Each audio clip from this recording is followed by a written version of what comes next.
Hey guys, tonight we're heading into the neon-lit chaos of 1990s Hong Kong, where shadows move faster than the police blotters and cash disappears before dawn. Picture this: Mong Kok at midnight, its streets pulsing with steam and halogen, rain-slicked sidewalks crowded with bootleg vendors and hungry teenagers. Somewhere among them walks a man no one dares to look at twice. A man who wears silence like armor and ambition like cologne. Zhang Ziqiang. You might know the name. Or maybe you've just heard the nickname, Big Spender. It sounds glamorous, almost romantic. But here's a spoiler. This isn't a Robin Hood story. Zhang didn't rob banks for fun, and he didn't spread the wealth around. He played with millions like poker chips and lived fast in a city where luxury could be your alibi or your coffin. So, before you get comfortable, take a moment to like the video and subscribe, but only if you genuinely enjoy what I do here. And hey, let me know in the comments, what city are you listening from? And what time is it there right now? Now, dim the lights. Maybe turn on a fan for that soft background hum, and let's ease into tonight's journey together. Zhang Ziqiang doesn't run. Not in the literal sense. His entire being pulses with coiled energy, but it's the slow burn kind. He walks through Mong Kok like a man who owns the pavement. His footfalls never hurried, never loud. The city doesn't react to him. It adjusts. Street vendors instinctively pull their carts a few inches to the side. Teenagers hush their laughter. Even the blinking neon of hostess bars seems to flicker more respectfully in his presence. He's not particularly tall, not intimidating by sheer physical size, but there's something about his face, something that doesn't move. His mouth, always locked in a patient half-smile, as if he's in on a secret the world isn't ready for. His eyes? Sharp, alert, scanning not for threats, but for patterns. This is 1991. The stock market's having a good year. The colonial government is enjoying a fragile calm. But below all that civility, beneath the Queen's flag and the polite traffic signals, there's a parallel current of chaos. And Zhang? He swims through it like a barracuda. At this point in time, he's not a household name. That'll come later. Tonight, he's just one of thousands of men drifting through the Kowloon back streets. But unlike the others, he has a gun tucked beneath his jacket and a plan worth 10 million Hong Kong dollars. The job isn't glamorous. He and his crew are targeting an armored van leaving a shopping plaza near Jordan Road. They've been watching it for weeks, learning its routes, its timing, even what kind of cigarettes the drivers smoke. He walks past the plaza without glancing at it, his hand brushing briefly against the edge of his raincoat. Plastic, oversized, purchased at a convenience stall down the street. His men wear the same. The raincoats are their joke, their camouflage. Who pays attention to drenched nobodies in a typhoon? Only it's not raining, not tonight. Zhang signals with a cough. That's it. No shouting, no radios. The others fall in step. 4 men, all armed, none of them twitchy. This isn't their first time. Historical fact.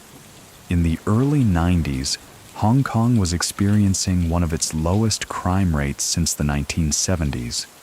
But it also had one of the most sophisticated organized crime networks in Asia, spanning gambling, prostitution, and yes, armed robbery. As the van pulls up to the curb, 2 guards step out. One lights a cigarette, the other keys in a code on the back door. None of them see Zhang until he's close enough to smell the mint on their breath. There's no need for shouting. The crew moves with precision. 1 gun at the head, another to the stomach, 2 more aimed at the knees. It's over in 20 seconds. No bullets fired, no alarms tripped. They don't even run. They walk, fast and deliberate, vanishing into a nearby alley before the guards even remember how to scream. The haul? Over 4.2 million Hong Kong dollars in cash, untraceable, unmarked. You might think they celebrated, but Zhang wasn't the champagne type. He hated noise. He preferred tea, oolong, no sugar. After every successful job, he'd sit in the corner of a dim tea house, silent, letting his crew laugh too loudly while he watched the entrance, always calculating. Many people still think that Zhang was reckless, a man driven by thrill. But others say he was the opposite, a tactician disguised as a gambler whose real addiction wasn't risk but control. So what do you think? Would a man who walks instead of runs be addicted to adrenaline? Or is he after something more elusive? Back in Mongkok, his raincoat now folded over his arm, Zhang slips into the entrance of an unmarked building. 3 stories up, there's a hidden mahjong parlor, and beyond it, a room no one talks about. This is where the money will be counted, not laundered yet. That'll come later. First, it must be sorted, bundled, and sealed in plastic. Each packet will be handed off to a courier who doesn't know Zhang's name and won't ask. The night ends with Zhang lighting a cigarette he never smokes. He just holds it between his fingers, watching the smoke curl upward like a warning or a promise. Tomorrow, the city will wake to headlines. Another van robbed in Kowloon. The police will issue vague statements. No suspects, no leads. And Zhang? He'll walk again. Down another street, in another borrowed coat, fading into the city that raised him and never quite knew what it created. Zhang Ziqiang is born in the shadows of Kowloon, but not the clean kind. We're talking about the old city, the real one, the walled city. Picture a stack of concrete shoeboxes, wired together with stolen electricity and hope. No elevators, no fire escapes, no real rules. Just layers and layers of apartments, kitchens, dentists, noodle stalls, and opium dens, all piled together in a claustrophobic monument to survival. Inside, the air always feels damp. Not from rain, but from the collective exhale of tens of thousands of people packed into just 6.5 acres. The sun rarely touches the bottom floors. Shadows are constant companions. And in those shadows, little Zhang plays, if you can call it play, more like quiet observation. His family isn't well off. Nobody in the walled city is. His father works in a gambling den, running errands for men who never forget a face and never forgive a debt. His mother sews buttons into counterfeit clothing. There's always the sound of mahjong tiles clacking somewhere behind a curtain. The smell of fried chive dumplings mixing with bleach and wet laundry. Even as a child, Zhang knows not to ask questions. He listens, watches, learns who leaves the apartment every morning with blood on their sleeves and who comes home with wads of cash in their pockets. The lines between legal and illegal don't blur here.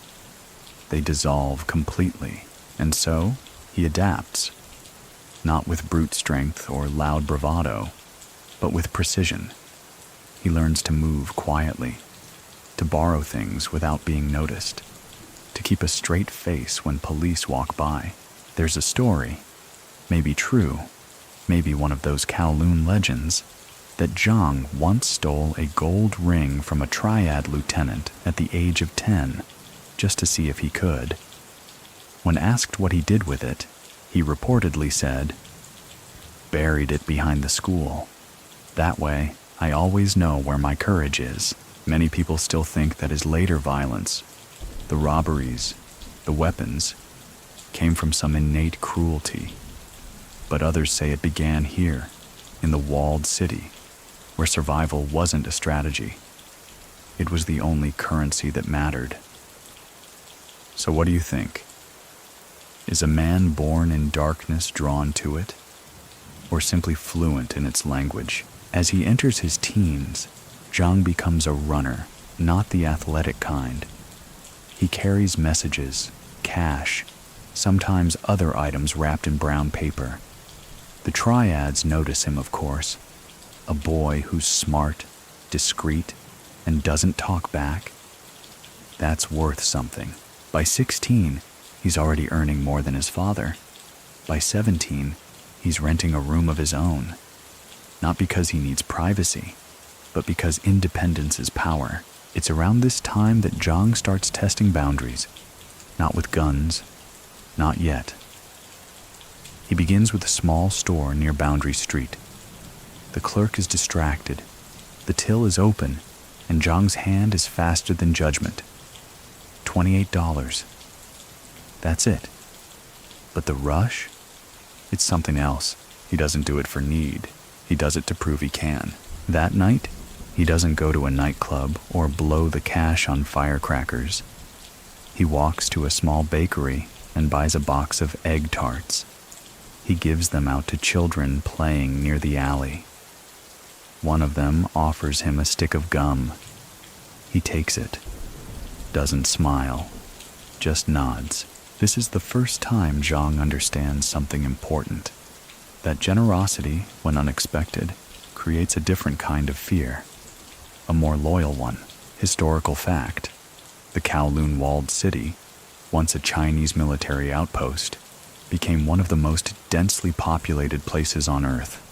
Upwards of 33,000 residents crammed into a few acres. It was finally demolished in 1993, but by then, its legacy had already cemented itself in criminal folklore. By his early 20s, Zhang has moved beyond petty theft. He's connected now. Not a high-ranking member of any triad, but known, respected. He doesn't join any one gang. That's not his style. He deals with them all. Equally.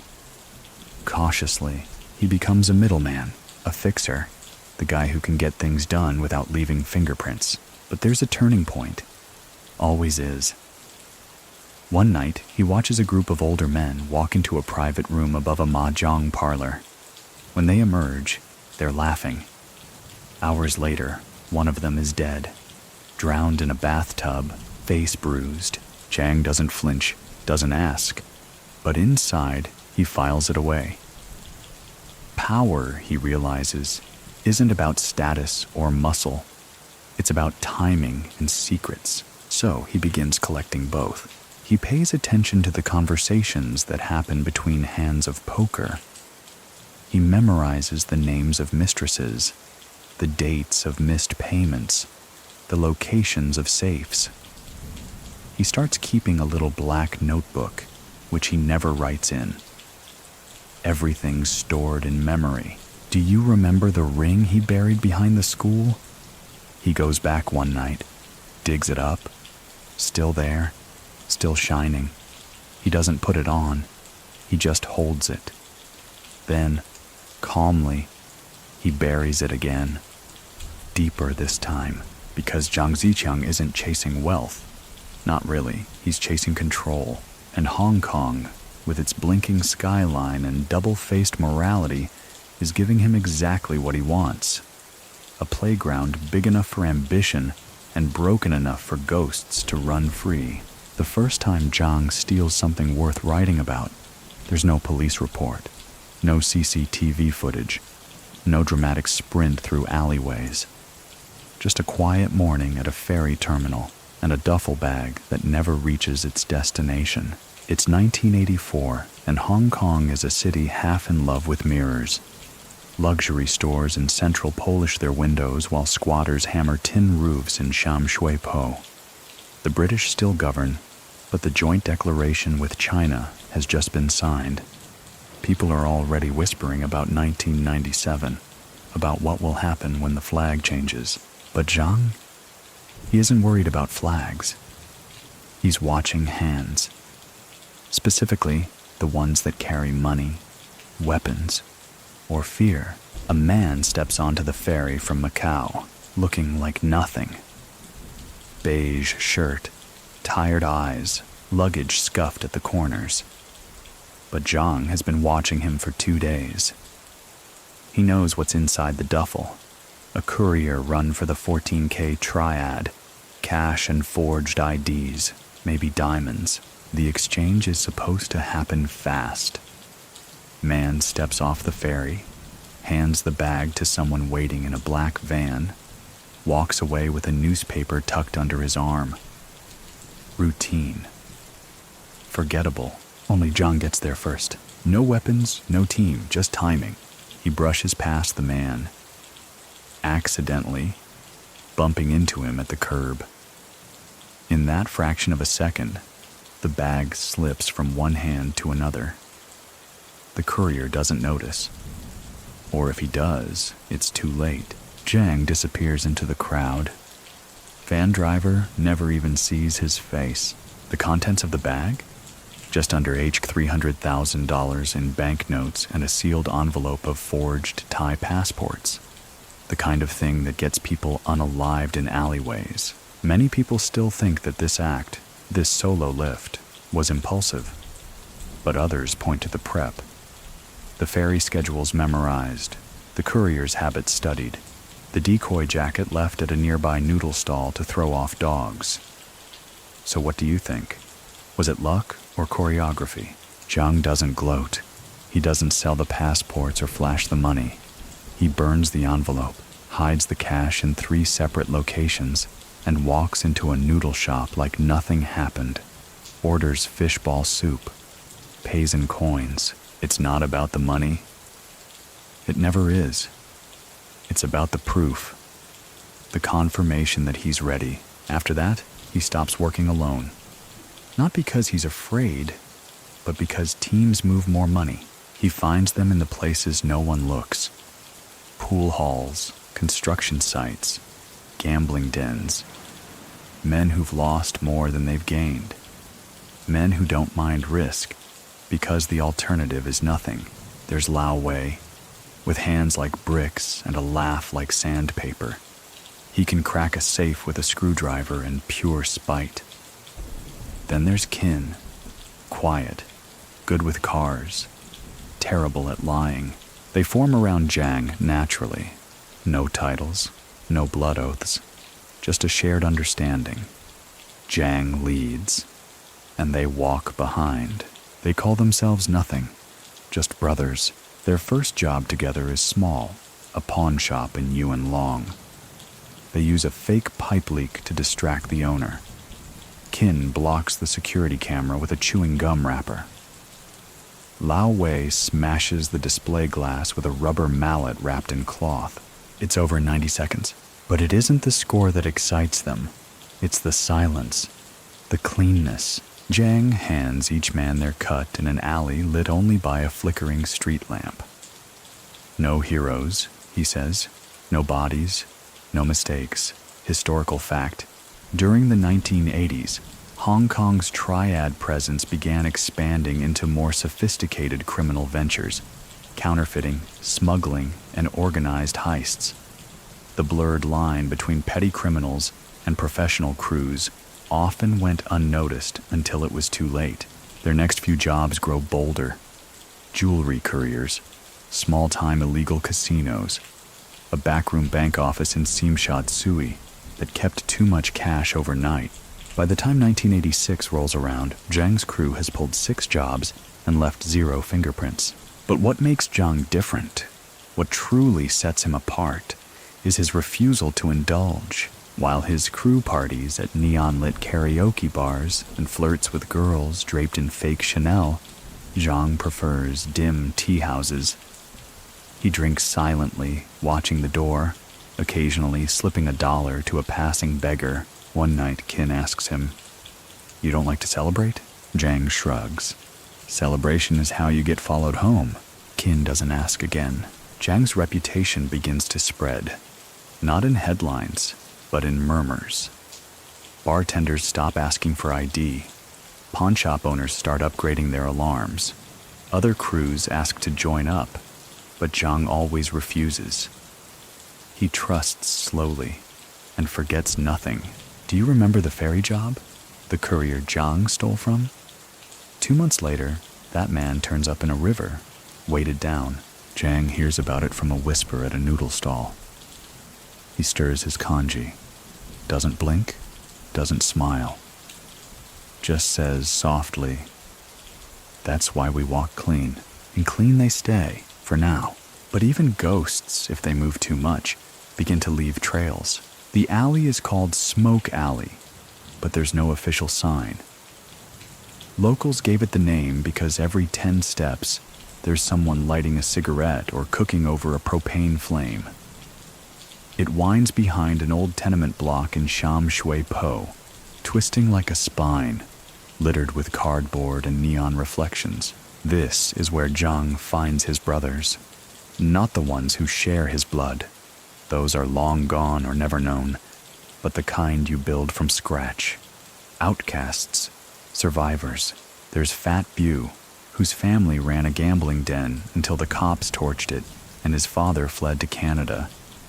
There's Little Man, short, wiry, tattooed up to the neck, and always grinning like he knows the punchline before the joke's told.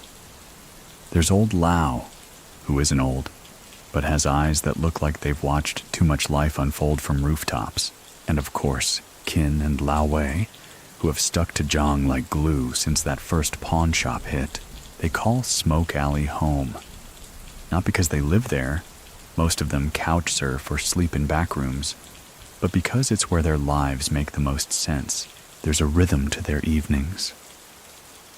Zhang arrives last, always. He listens more than he talks. He smokes only when everyone else is lighting up. He lets the others laugh, brag, fight. Then, when there's a quiet pause between breaths, he speaks, and when he does, they listen. This is where the real Zhang emerges. Not just the thief or the planner, but the leader, the architect.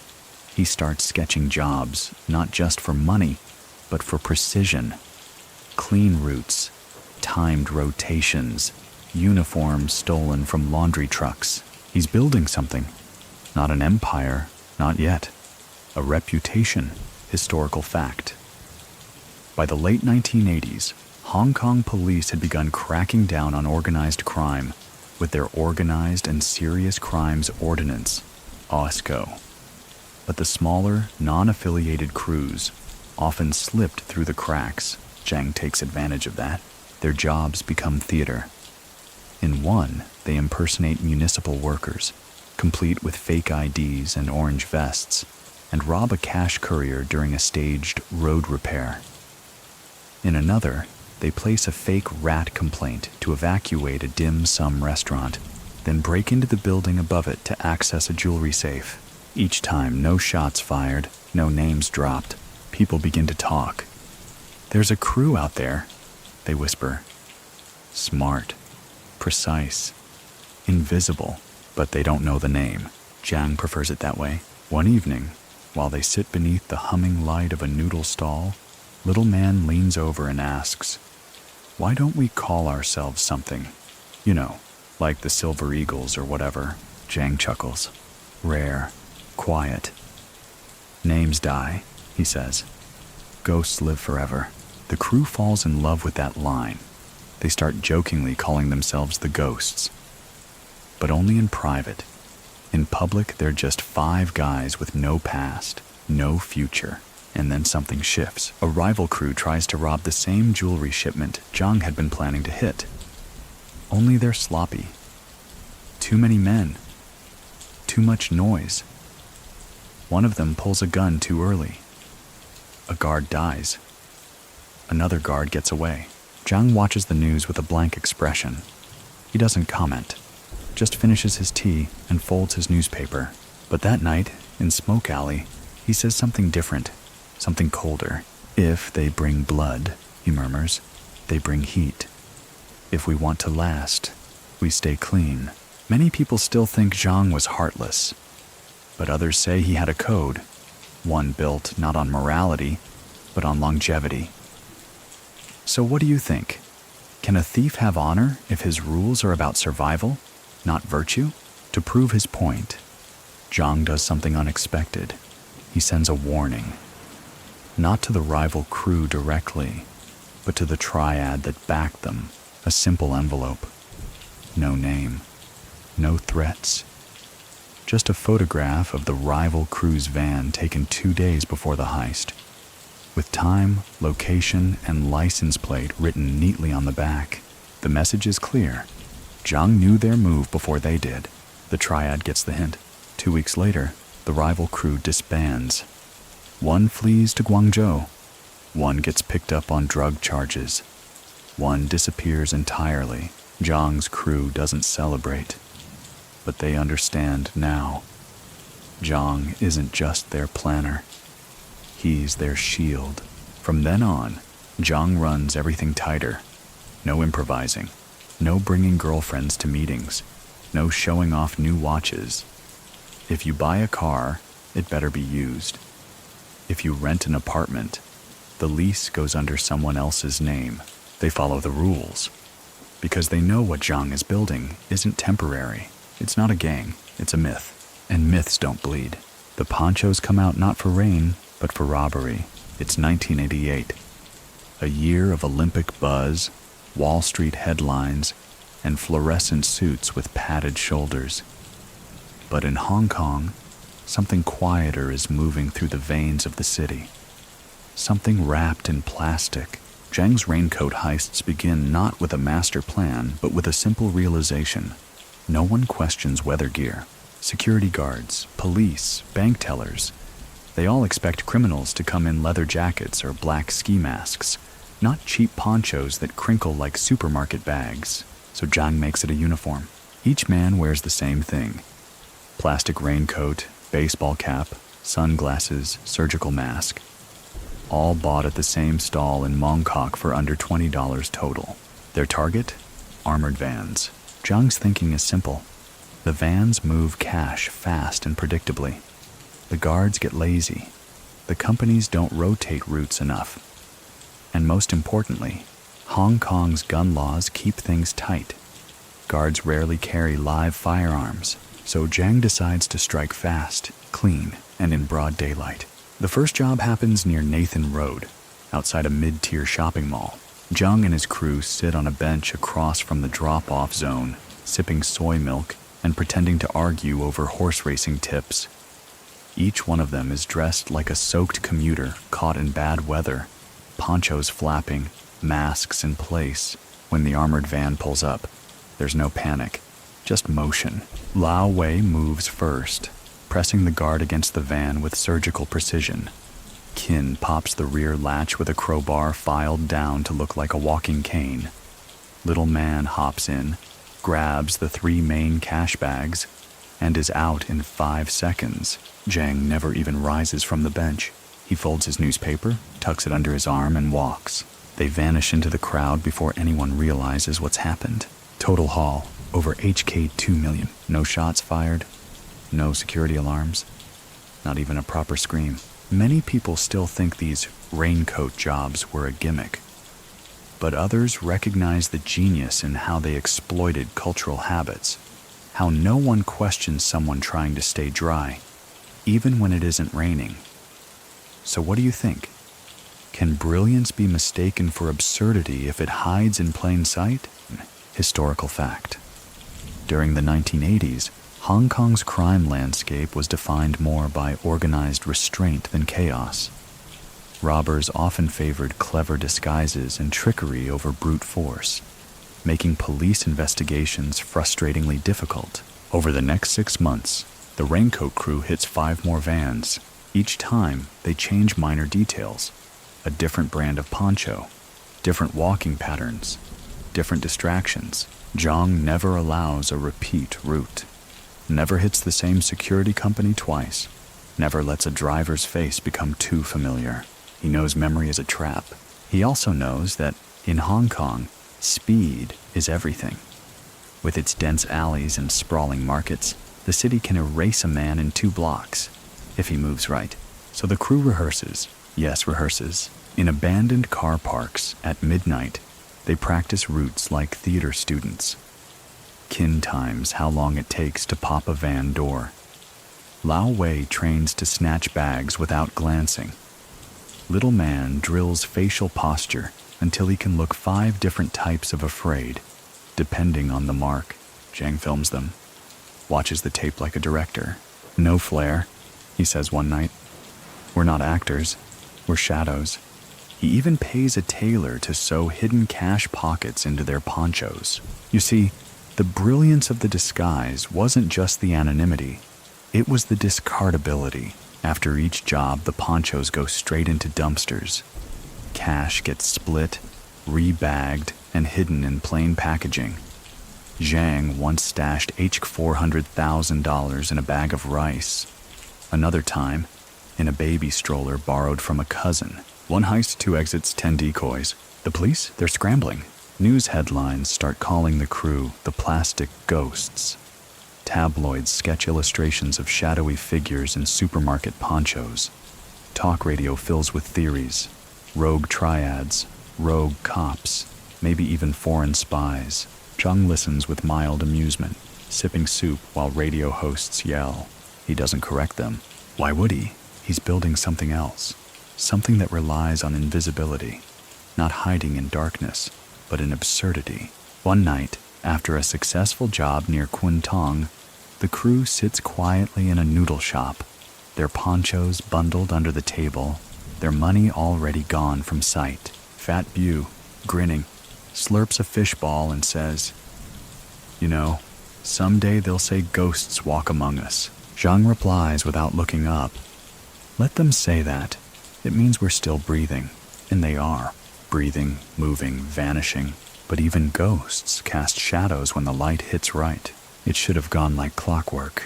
Another day, another armored van. This one, parked right on schedule near a wholesale electronics market in Yao Ma Te. Early morning, quiet street. A couple of sleepy vendors setting up stalls. The sun just starting to burn through the smog. Zhang watches from across the road, perched on a red plastic stool, sipping weak milk tea through a straw. He's dressed like a bored gambler between races. Loose shirt, sunglasses, expression unreadable. The rest of the crew is already in position, ponchos in place, tools ready. They've done this exact maneuver 4 times now, always flawless. The plan's so tight it squeaks. Except today, the driver doesn't follow the script. The back doors unlock. The guards step out. But instead of lighting his cigarette and stretching like he always does, the driver glances around and suddenly bolts forward. It's a blink, a twitch, but enough. He sees them. Not all of them, but enough to know something's wrong, and he doesn't freeze like the others. He draws his pistol, a revolver. Not standard issue, illegal, personal. In that moment, every calculation Zhang has made starts to tremble. Lao Wei reacts first, grabs the man's wrist before the shot goes off. They struggle. The gun fires into the pavement. Sparks, screams, Kin yells. Little man drops the crowbar. Someone knocks over a street vendor's cart, and oranges spill across the sidewalk like marbles. Zhang doesn't move. Not yet. He watches, calm but burning, measuring variables mid-collapse. In 15 seconds, it's over. The guard is subdued, gun kicked into a drain. The bags are grabbed, 2 instead of 3. The getaway is sloppier than usual, but they vanish before the cops arrive. Still, the damage is done.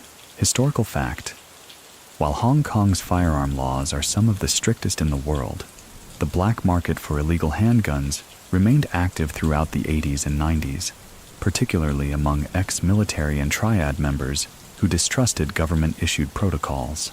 Back at the safe house, the crew sits in silence. The haul is decent, just under HK 1.6 million, but no one's celebrating. Kin's hand is bleeding from a broken glass shard. Little man keeps pacing. Lao Wei won't let go of the crowbar, still clutching it like a lifeline. Zhang, usually the voice of calm, speaks with ice in his tone. "That man," he says, "wasn't supposed to carry. Fat Bu nods. I checked. He's new. New? Transferred from Central. Got in a fight with a manager. Rumor is, he brought his own piece. Zhang doesn't respond right away. Just leans back and closes his eyes. That was the first misstep. Not a total failure, but not invisible either. And it rattles him. Many people still think that Zhang feared violence, but others argue it was control he craved. Flawless, mathematical certainty. So what do you think? Is fear of chaos the same as fear of blood? Or is it the same coin, flipped? That night, Zhang meets a man named Uncle Kwok, a fixer, mid-level arms dealer, quiet, smells like camphor and cheap incense. He deals in pistols, mostly, ex-military Berettas, worn Tokarevs, a few Chinese Norinco knockoffs. They meet in the back of a shuttered barber shop. Hair still clings to the chair legs. Zhang doesn't haggle. He buys 3 handguns. No serials, no stories. Not for show, not for fear. For balance. He hands one to Qin, one to La Wei, keeps one himself, and sets new rules. From now on, if a guard moves wrong, there is a signal, a phrase, clear skies by midnight. If someone hears that, they draw, they act. No more wrestling with wrists and hoping for the best. It's not about becoming killers. It's about never getting caught off guard again. Zhang doesn't want blood, but he knows the city's changing. More surveillance, sharper cops, nervous guards, and rumors. People are starting to talk too much. Not just in Kowloon, but in Wan Chai, Aberdeen. Even over in Macau, stories swirl about a crew that moves like fog, vanishes like cigarette smoke, and always leaves with more than they came for. Zhang hates it, hates fame, but he knows fame is inevitable when you're this good. So the next job is postponed. Instead of hitting another van, Zhang spends 2 weeks doing nothing. Or so it seems. He changes their safe house, switches vehicles, burns their burner phones and buys new ones from a Shenzhen market. He even has Qin dye his hair and shave his eyebrows. Paranoia? Maybe, but it's that paranoia that keeps them breathing. Do you remember the oranges spilling on the street? In the days that follow, Zhang replays that moment in his mind 100 times. How something so small, a twitch, a look, almost unraveled everything. It becomes a lesson. The job didn't go wrong. It went unscripted, and Zhang doesn't do unscripted. Not anymore. The next morning, the city wakes up to a photograph on the front page of Mingpao Daily. A grainy still from a CCTV camera, stretched and darkened, but unmistakable. 4 figures in raincoats. One of them, just barely, turning toward the lens. Mask on, sunglasses in place. But there's something in the posture, the tilt of the head, the way he moves like he owns the moment. Police say nothing, but the media starts speculating. Is it the same crew? Are the plastic ghosts back? Zhang reads the article in silence, the paper folded into quadrants, only his eyes moving. They're close. Not dangerously close, but uncomfortably so, which means it's time to evolve. He doesn't panic, doesn't cancel jobs. Instead, he pivots. If the crew wants to keep pulling these kinds of heists, they need better tools, cleaner exits, tighter precision, and most importantly, firepower that speaks in more than just warnings. He meets a man named Chang, not a gangster, a smuggler, with fingers in the Pearl River Delta and eyes that never quite meet yours. Chang deals in steel, not just handguns, but AK variants, old M16s, the occasional stolen sidearm from a corrupted PLA unit. They sit in a quiet seafood restaurant outside Tuen Mun, both picking lazily at steamed crab while negotiating the cost of silence. Zhang doesn't want rifles. Too loud, too clunky. He asks instead for compact concealable sidearms. Silencers optional. Chang smiles, gold tooth flashing. You're planning something louder than you think. Zhang doesn't smile back. No, I'm planning something that leaves nothing to chance. Historical fact. During the late 1980s, the The porous borders between Hong Kong and mainland China allowed a booming black market for weapons to flourish, particularly through shipping routes, fishing vessels, and under-the-table customs agents. The next job Zhang plans isn't about making money. It's about control. A test. They choose a delivery office, the kind that handles courier cash from retail stores. A soft target by most standards, but guarded just enough to demand discipline. This time, they wear courier uniforms, sourced from a disgruntled worker named Turtle, who owes money all over the city. They walk in at noon, broad daylight. The receptionist barely glances up. Lao Wei handles the front. Little Man disables the cameras. Qin secures the hallway.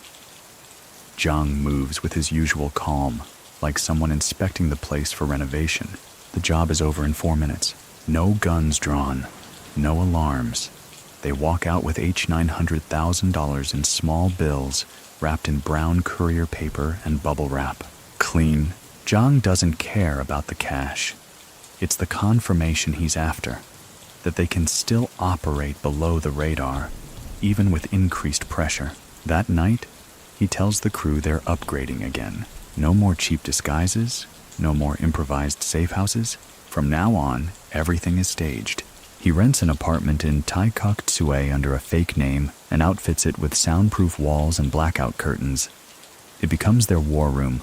Maps, clocks, route models. He buys burner pagers, each labeled with a number, not a name. Their calls are coded, locations nicknamed after mahjong tiles. If someone says South Wind, it means exit Route 3. If someone says Red Dragon, it's a hard stop, abort mission. Qin builds false compartments into vehicles. Lao Wei tests silencer fittings with a mechanic in Shengshui who owes Zhang a favor from way back. And Zhang? He starts holding drills. Yes, actual drills.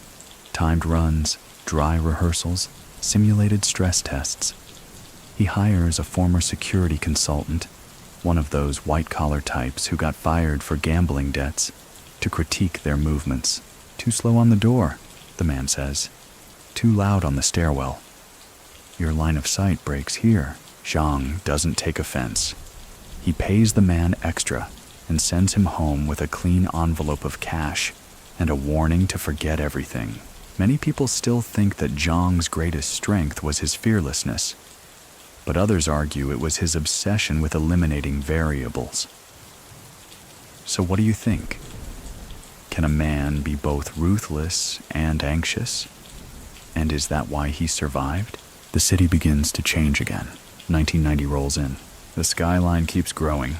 So do the rumors. Zhang starts hearing whispers about mainland cops asking questions, not just about him, but about his methods, his crew, his clean jobs. He hears that some officers in Shenzhen have been ordered to monitor black market movements more closely. The temperature is rising, so he does something strange. He disappears for 2 months. No explanation, no meetings, not even his closest crew members know where he's gone. Some think he's hiding, others say he's scouting. The truth? He's in Macau, alone, watching, learning how casinos clean dirty cash and how certain hotel managers look the other way if your suit fits right. He plays poker with old men who once ran gun routes through Saigon. Sits in back rooms with real estate sharks who buy buildings just to leave them empty. He doesn't talk much, but he listens, and what he learns will change the way he moves forever. Because if Hong Kong starts burning, he'll need an escape plan, a clean route out. And Macau, with all its neon lies and colonial corridors, just might be the place where Zhang Ziqiang builds his second life. Zhang's crew has never hit a place like this before. Not a van, not a storefront, not a back alley courier drop. This time, they're aiming for something with chandeliers. It's late 1990, and the Sogo department store in Causeway Bay is having one of its annual luxury sales, the kind where people line up overnight for handbags that cost more than a month's rent. Security is tighter than usual. Private guards hired, floor staff briefed, cameras double-checked. But Zhang isn't interested in the shoppers. He's after the vault beneath the perfume counters. where Sogo keeps its weekend cash stock before transferring it to the central bank. A temporary holding chest, supposed to be discreet, only it isn't. Zhang knows someone in building maintenance, a quiet man named Ah Long with arthritis in his knees and gambling debts up to his eyebrows. In exchange for clearing a few debts, Ah Long gives Zhang the layout of the lower levels, including staff access corridors and the location of a poorly monitored loading dock elevator. The plan is clean, simple almost. Fake uniforms, real timing. They strike on a Sunday night, 20 minutes before closing. Customers still linger. Clerks are distracted. No one notices 4 maintenance men walk through a service door and disappear into the staff corridors. Downstairs, 2 guards sit near the vault, half bored, half asleep. Qin and Little Man handle them. No violence, just chloroform and plastic cuffs. Zhang doesn't believe in unnecessary harm. It's messy. It leaves stories. The vault opens with a duplicated keycard. They have 180 seconds. They take the cash, over $7 million in bundles, and disappear through the same corridor, out into a service elevator, into a waiting truck painted with the logo of a fake cleaning company. By the time the first alarm is tripped, they're halfway to Shatton. Historical fact. In the late 1980s and early 90s, Hong Kong's luxury districts like Causeway Bay and Central were awash in cash-heavy transactions, making them attractive targets for highly organized criminals who understood the city's commercial rhythms. The next morning, newspapers explode. Daring heist at Sogo. Millions missing. Security breached in heart of Causeway. Ghost crew strikes again. This last headline makes Zhang frown. He's been careful, too careful. Yet the name keeps sticking. Ghost crew. It's meant to be tabloid nonsense, a journalist's flair. But in the alleys and parlors, it carries weight. People whisper it now, like an urban legend. Even the crew starts joking about it. Maybe we should print t-shirts. Little Man laughs. Zhang doesn't laugh. Ghosts don't leave merchandise, but the damage is done. Their anonymity, once total, is now tinted with mythology, and mythology attracts attention. Within a week, police conduct raids in Sham Shui Po and Mong Kok, targeting known safe houses. Nothing is found, no arrests. But the pressure is real. Zhang sees it in the way street vendors stop making eye contact, in how 2 of their couriers disappear without warning, in how his name, once spoken only in backrooms, is now floating in places it shouldn't be. He knows they need to disappear, but not without one final flourish. The Sogo job was a statement. Now it's time for silence. He tells the crew to go underground. New apartments, new names. One moves to Macau. Another takes a job on a fishing boat. Zhang disappears into a rented flat in Yuen Long, living alone under the name Mr. Yip. He spends his days reading newspapers and watching the harbor from his window. Nights, he walks the streets, blending in with old men and retired soldiers. He still has the Sogo cash, still has the guns, but he doesn't use either. He waits. Many people still think this was a retreat, but others call it a reset. So what do you think? Was Zhang hiding from the world, or resetting the board before the next move? And while the city quiets, rumors multiply. Some say Zhang fled to Thailand. Others claim he died in a shootout in Shenzhen. A few even whisper that he got plastic surgery and now works as a private consultant for one of the very banks he used to rob. The truth? He's sitting in a noodle shop near the border, stirring wontons and listening to a police radio he bought secondhand, waiting for the next opportunity, waiting for a signal, because Zhang knows something most criminals forget. The more noise you make, the more you need to master the art of stillness, and silence, when used well, is the sharpest weapon in the arsenal. Hong Kong doesn't sleep, even in the dead hours. Those strange, humid pockets of time between 3 and 5 a.m. The city still hums. Neon signs flicker. Air conditioners groan. Street cleaners whistle to themselves like they're warding off ghosts. And somewhere above all that background buzz, Zhang Ziqiang watches. He's not just reading the news anymore, he's studying it. Every mention of a robbery, every shift in police tactics, every blurb about the triads. The ghost crew has become a myth now, but myths have a tendency to haunt the living. It's not just whispers anymore. There are sketches. Interpol has circulated a vague description. Hong Kong police have quietly expanded their task force. A few suspects were picked up, none of them connected to Zhang, but close enough to draw breath. And yet, despite the attention, no one knows his name. Not really. They know the alias, Big Spender. A name the press cooked up after a leaked rumor about Zhang spending $500,000 in one night at a Macau casino. It wasn't true, at least not exactly. Yes, Zhang had walked through that casino. Yes, he had chips in hand. Yes, he had laughed, briefly, with a hostess who smelled like cigarettes and lavender. But he never gambled. He was meeting someone. A money man from Guangzhou. Someone who knew how to move cash in quiet rivers and turn stolen bills into real estate, art, and gold. Zhang doesn't waste time rolling dice. He stacks them. Historical fact. Macau, during the late 1980s and early 90s, operated as a semi-lawless playground for money laundering, with its casinos, pawn shops, and underground banks offering near-perfect channels for converting dirty cash into clean assets. So when the press calls him Big Spender, Zhang doesn't correct them. He lets the name float. It becomes useful, because while the police are chasing a maniac high roller, Zhang is living like a monk in a 2-room flat above a tofu shop. He's been silent for 6 months now. Not a single job, not even a whispered plan. Kin runs deliveries for a printing shop. Little Man is driving a taxi.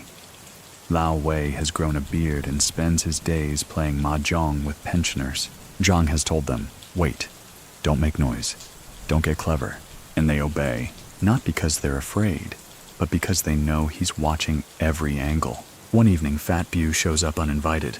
He's nervous, sweating, cheeks red from the walk. There's a man asking questions, he says.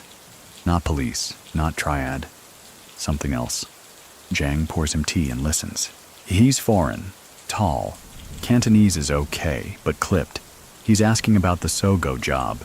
Said your name out loud. Ziqiang.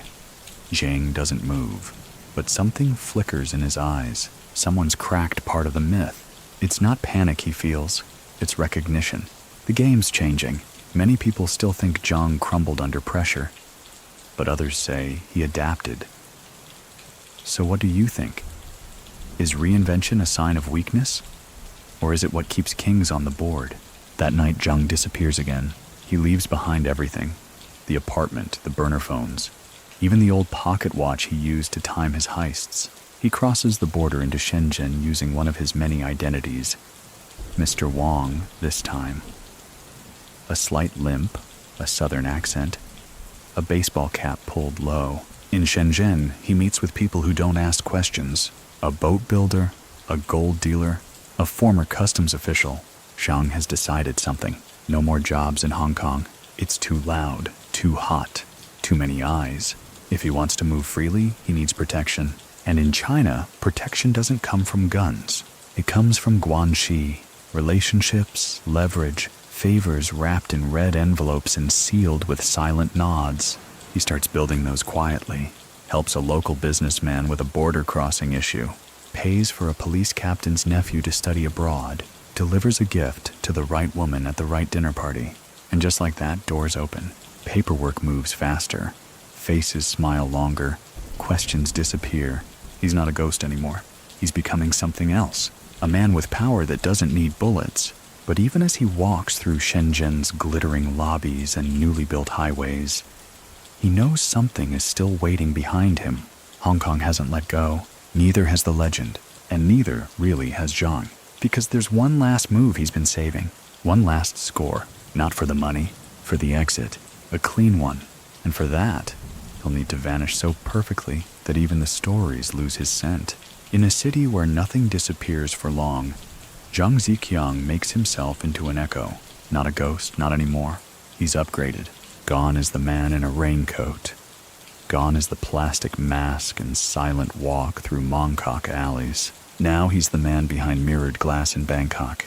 Because when it comes time to launder millions, Macau is a playground, but Thailand is the bank. It's early 1991. Bangkok is hot and loose and humming with opportunity. Expats line the bar stools. Tuk-tuks weave between diplomats and backpackers. Nightclubs flicker with strobe lights, and everything seems for sale. If not legally, then quietly. And Zhang arrives with a plan. He doesn't fly in using any name you'd recognize. His passport says Chen Wai Kung, age 42, Singaporean businessman, but he doesn't look 42. Doesn't look like he's from anywhere in particular. He moves like someone who's already paid for the room before asking the price. He rents a condo near Sukhumvit Road. Modest, but with heavy curtains and strong locks. His real business is 4 blocks away. A no-name real estate office fronting for a cash-wash pipeline that moves Hong Kong dollars through land purchases, shell companies, and phantom renovations. He doesn't invent this system. He just refines it. Because Zhang understands movement, of people, of silence, of currency. Historical fact. In the late 1980s and early 1990s, Thailand became a prime location for money laundering due to its booming tourism economy, lax financial regulations, and corruptible infrastructure, especially in property and construction sectors. Zhang doesn't drink, doesn't gamble, but he visits every casino in town, sometimes to observe, sometimes to deliver sealed briefcases to men with empty eyes and gold watches. He builds a routine. Every Tuesday, he buys a newspaper in Thai and pretends to read it. Every Thursday, he tips a bellhop at the Dusit Thani Hotel just to be remembered. It's not about blending in. It's about being forgettably consistent. His crew is gone now, scattered. Kins in Canada, driving airport shuttles. Little Man runs a ramen stall in Macau. Lao Wei, according to rumors, works construction under a different name in Hainan. Zhang doesn't contact them. Not because he doesn't trust them, he does, in his way, but because he knows the most dangerous time for any legend is the after the jobs, after the fame, after the whispers. The clean money starts flowing through a local banker named Mr. Fisit, who's never asked a question in his professional life, through shipping invoices printed in back rooms, through art dealers who appraise fakes as originals, through women who walk into banks with soft voices and real estate deeds signed in ghost ink. Zhang is quiet, but not idle. He's building a buffer. 3 properties in Pattaya, 2 in Phuket. 1 small beachfront villa he registers under a fake charity's name. The cash from the Sogo job is gone now, repackaged as cement and tile and imported chandeliers, and that, you'd think, would be enough. But it isn't. Because Zhang has never been in this for the money. Many people still think he was a thief who just wanted to live rich. But others suspect something else. Something darker, or maybe stranger. That he was never chasing fortune. He was chasing freedom. So what do you think? Can a man steal his way to peace? Or does the map always circle back to the start? One evening, he meets a man in Bangkok, a man from Myanmar. Well-dressed, soft-spoken, connected in ways the average tourist will never understand. They talk, briefly, about border routes, about black market flows through the Golden Triangle, about how heroin shipments sometimes need places to pause, just for a night, before they move again. Zhang listens, smiles once, and nods. No deals made, not yet, but the door opens. Because if cash is power, and power needs shadows, then Thailand is the perfect twilight. Still, he can feel it. Hong Kong pulling at him like a fishing line he thought he'd cut years ago. He sees it in newspaper clippings, in tabloid headlines passed around in airport lounges, in a story about a former accomplice found dead in Shenzhen. No ID, but a missing finger that only 3 people in the world knew about. The world hasn't forgotten him. The city hasn't let go, and neither has Zhang, because Bangkok is peaceful, clean, profitable, but it isn't his. And as much as he's reinvented himself, as far as he's run, there's one truth he can't escape. He didn't build a legend just to fade into real estate paperwork and polite nods in foreign lobbies. No, he built it for something else, for the one job that would leave the city breathless, the one score that wouldn't just make history, but rewrite it. And back in Hong Kong, an opportunity is beginning to form. A whisper about gold, about Kai Tak Airport, and about a schedule that, if read correctly, opens like a vault with no lock. The whisper reaches him through a bartender named Niran, who never speaks above a hum. Zhang is sitting in a nearly empty bar in Siloam, the kind of place that pretends to be classy, but sells warm beer and information by the ounce. Niran leans close, wiping a glass that doesn't need wiping. "You remember Kai Tak?" he says in Thai-accented Cantonese. They say gold's moving again, on the tarmac. Quiet flights. Zhang doesn't look up from his drink, doesn't react, but inside his pulse slows. Not speeds, slows, because this is what he's been waiting for. Gold. Not cash, not jewelry, not art, but bullion. Dense, untraceable, eternal. And Kai Tak Airport? A marvel of bad planning and bravado. An airport with a runway so short, planes skim rooftops and make grown pilots sweat. More importantly, it's overburdened, outdated, and crumbling under bureaucratic weight. Perfect for a job that requires nerves of steel and a getaway tighter than a violin string. Zhang finishes his drink, tips Niran generously. That night he calls no one. He just sits in the dark of his Bangkok apartment and maps the air routes in his head. Historical fact. In the early 1990s, Kai Tak Airport was still Hong Kong's main international gateway, one of the busiest and most congested airports in Asia, handling both commercial and high-value cargo in tightly scheduled windows with minimal modern security. He knows it can be done, but he can't do it alone. So, after 2 years of silence, he starts making quiet ripples. A letter to kin, coded as a postcard from Chiang Mai, with a phrase only they understand. South wind carries heavy sky, a package to little man, sent to his ramen stall, containing a map of Kowloon with a red dot and a pair of gloves. No return address, to Lao Wei, just a voicemail. One sentence. Clear skies by midnight. No explanations, no details, but they'll come, because the moment they hear from Zhang, they know it means one thing, the real job, the one they talked about during drunken nights and whispered plans. The job with no retrees. The one they were either going to get rich from or vanish with. Zhang returns to Hong Kong by ferry. No flights, no stamps. A slow crawl through the Pearl River Delta with 3 ID cards and a duffel bag full of silence. The city hasn't changed much. Still humming, still sleepless, but there's a tension in the air now. It's 1993, and the handover clock ticks louder with each passing day. The British want out. The Chinese want in. The city doesn't know what it wants, which means everyone's distracted. Perfect. Zhang meets the crew in an old warehouse in Kwai Chung. No hugs, no nostalgia, just nods and the dry crackle of old plastic chairs. He lays out the plan like a conductor tuning an orchestra.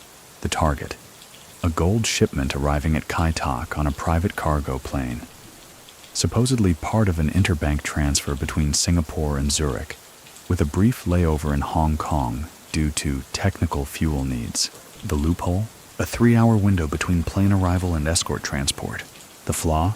Security is contracted. Not local police, not military.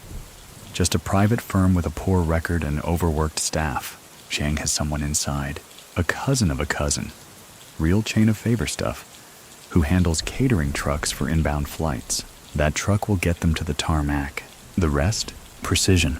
Little man handles uniforms and vehicle plates. Qin fabricates duplicate ID badges. Lao Wei spends a week rehearsing the movement of gold bars using bricks and a loading ramp built in a friend's scrapyard. Zhang oversees every detail. Timing, exit routes, contingency plans. They rehearse 5 times. No deviations. They speak in code over burner pagers. The day before the job, Zhang walks through Mongkok alone. He buys roasted chestnuts, pauses to listen to a street singer playing an old cantopop ballad. He isn't nervous. He's ready. Many people still think this was suicide. Too public, too risky. But others believe it was the perfect finale, a disappearing act written in gold. So what do you think? Does the best exit require the biggest entrance? The morning of the job, the sky is gray, not stormy, just thick with humidity and the faint threat of rain. They move in 2 trucks, catering company logos, real paperwork, smiles rehearsed. They pass the first checkpoint without issue. Inside the hangar, the cargo is waiting. 6 crates, marked weighed and scheduled for delivery. They have 6 minutes. No words are exchanged, only nods. They open the crates, confirming the dull gleam of gold. No counting, no weighing. This isn't a job for greed, it's a job for closure. They swap the crates with weighted decoys, lead blocks wrapped in foam and canvas. Zhang gives the signal. The trucks move, through the gate, onto a side road mapped weeks ago.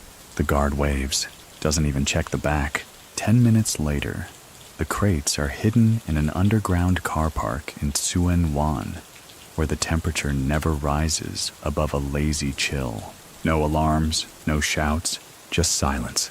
And as they drive away, Zhang doesn't look back. He knows what they've done. Not just a heist, a punctuation mark, the end of one life, and perhaps the beginning of another.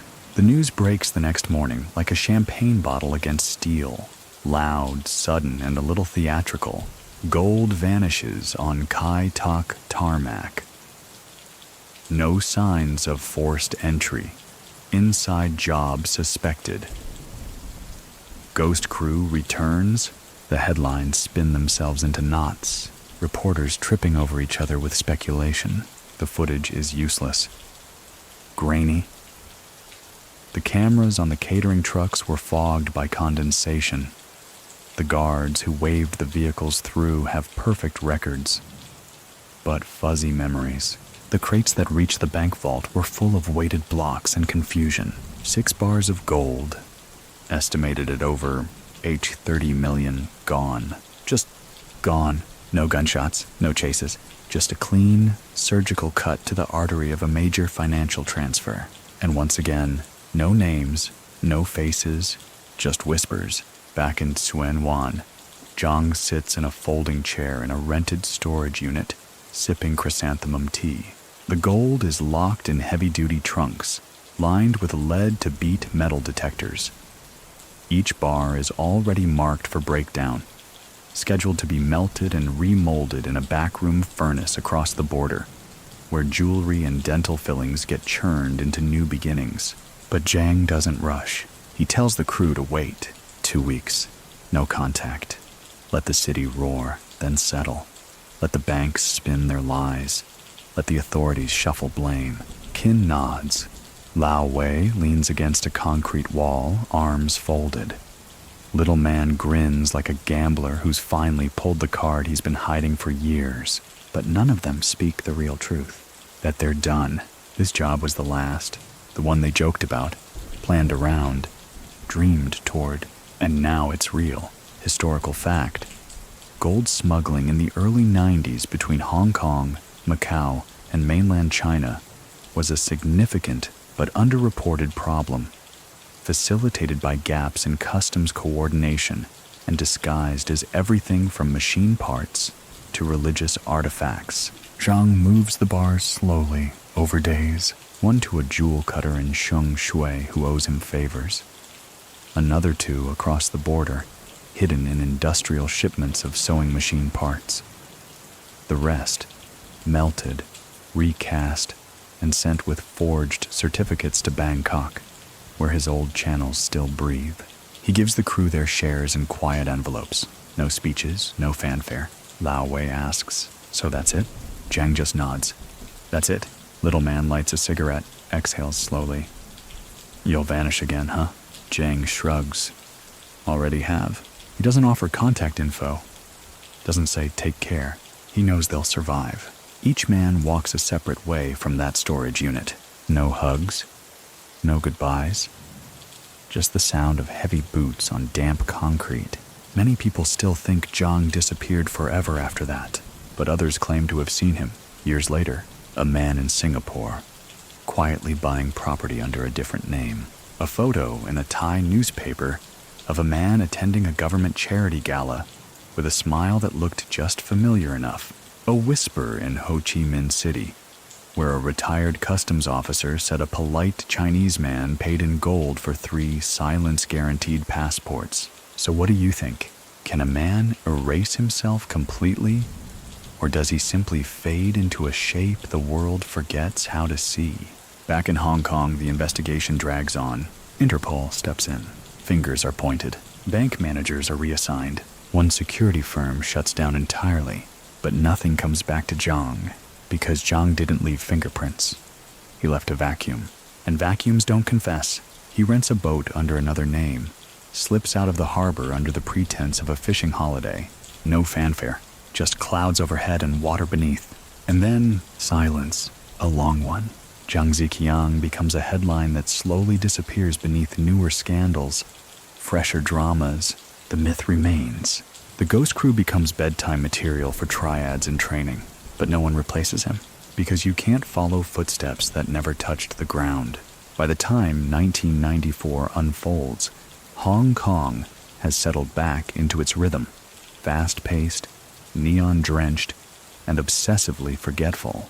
The Kai Tak gold heist fades from headlines, swallowed by newer distractions. The handover clock ticking louder, market anxieties, and a series of banking scandals that divert public outrage.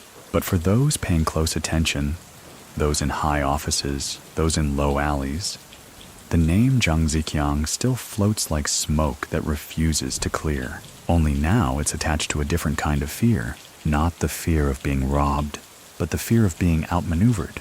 Somewhere in the haze, Zhang is still moving. He isn't loud, doesn't flaunt, but his money does. Over the course of 6 months, discrete land acquisitions ripple through Southeast Asia. Plots in Laos, silent investments in Bangkok textile factories, a quiet stake in a Vietnamese shipping company, always under other names, always wrapped in layers of corporate shells so convoluted it would take years to untangle them. He's not just vanishing, he's evolving. Zhang never wanted to die rich. He wanted to live invisible, while still pulling strings behind curtains. Historical fact. The early to mid-1990s saw a surge in illicit money flowing through Southeast Asia as governments liberalized markets faster than they could regulate them. Shadow investors, many with criminal pasts, built legitimate empires overnight. But invisibility comes at a cost. One night in a rooftop bar in Chiang Mai, Zhang meets with a man from Hong Kong. Not a cop, not a gangster, a banker, private sector. The man offers a deal, assistance in managing overseas portfolios in exchange for stability. Zhang nods, listens, smiles without showing teeth, and then walks away, because deals mean signatures, and Zhang signs nothing. He still writes with pencils, still refuses to own a mobile phone, still communicates in riddles, but he's tired. Not physically, emotionally. The more invisible he becomes, the more he feels like a shadow of himself. There's no crew anymore. No heists. No smoke alley laughter. No cheap noodles eaten under flickering lights. Just silence and distance and memories that echo without answers. He starts writing things down. Not for others, but for himself. In code, little fragments. Kin still dreams about the van job. Little man would have hated this hotel. Lao Wei. Check Singapore. He keeps the notebook locked in a drawer beside a radio that never gets good reception. One entry reads, If I vanish too well, will I still feel real? He doesn't know the answer. Many people still think he escaped justice, that he won. But others, quiet voices in dim corners, whisper that Zhang lost something deeper. Connection. So what do you think? Can a man erase the world so completely that even he forgets what he looked like in the mirror? Then, in late 1994, a rumor begins that Zhang has returned, not to Hong Kong, to Guangzhou, seen in a luxury apartment building, stepping from a black Mercedes with tinted windows and mainland plates. No photos, just whispers. Others say he was spotted in Cambodia, sipping tea with ex-generals. Some say Burma. Some say he died in '92 and everything since has been a decoy, a myth wearing a dead man's skin. But then, a photograph surfaces. Not in the papers, not online. It moves through hands. Police hands, triad hands. A grainy image taken from a distance. A man in a white suit. Sunglasses. Walking beside a Chinese businessman entering a government banquet in Shenzhen. The posture is familiar. So is the walk. But the face? A little older, thinner. The photo stirs the hornet's nest. The authorities open cold files. Interpol sends quiet inquiries. Hong Kong CID assigns a new team. Young, ambitious, and sure they can catch a ghost. They begin digging. But every lead leads to dead ends. Every contact is either missing or mute. And Zhang? He's nowhere. Yet somehow, everywhere. Because that's how ghosts survive. By walking one step ahead of the question. And 2 steps ahead of the answer. He walks into the old tea house like no time has passed. It's 1995. Hong Kong is caught between centuries, between empires. The future is 500 days away, and no one can agree on whether it's a promise or a threat. And Zhang Ziqiang, wearing a tan jacket and a baseball cap, slips through the door of Luke Yu Tea House as if he's just a regular from Central taking a long lunch. He sits alone in the back, orders pour tea and roast pork buns. No one recognizes him. Or if they do, they're wise enough not to stare.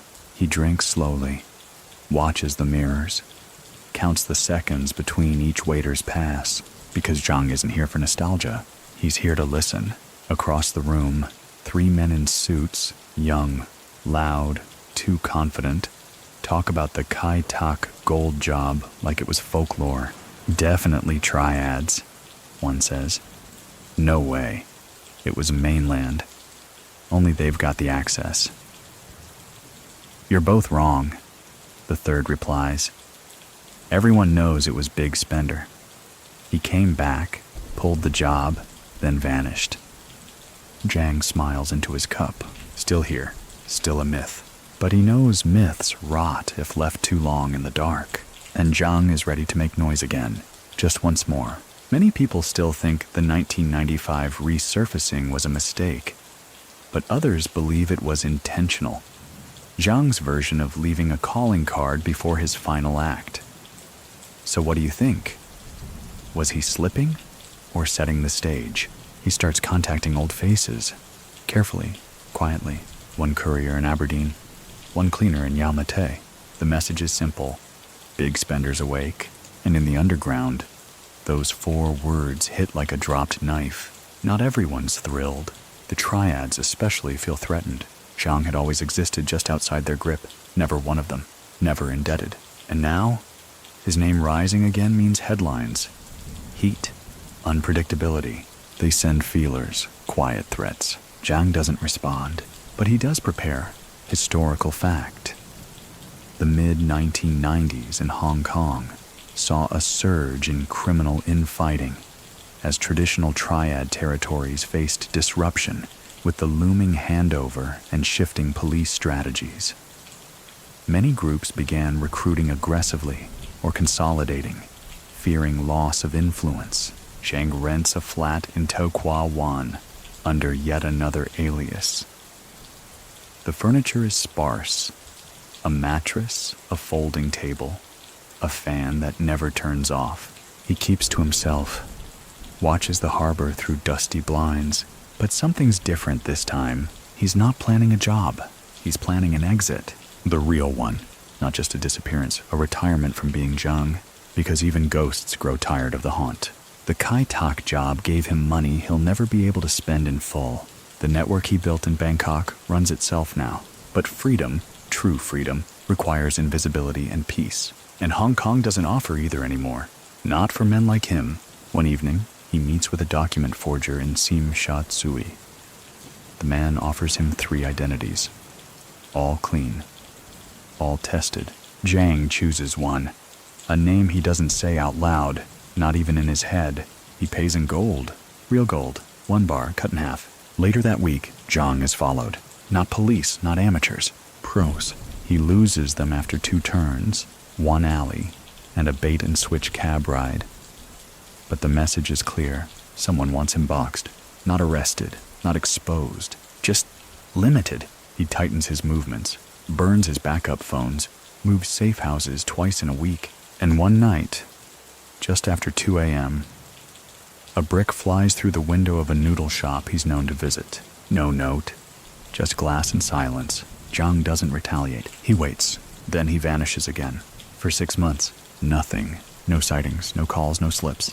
And then, a single CCTV image surfaces. A blurry photo. A man crossing a street in Shenzhen. Baseball cap, plastic shopping bag. Interpol logs it, but they can't confirm the ID. Too grainy, too clean. Just enough to spark a theory. Just enough to prove the myth still breathes.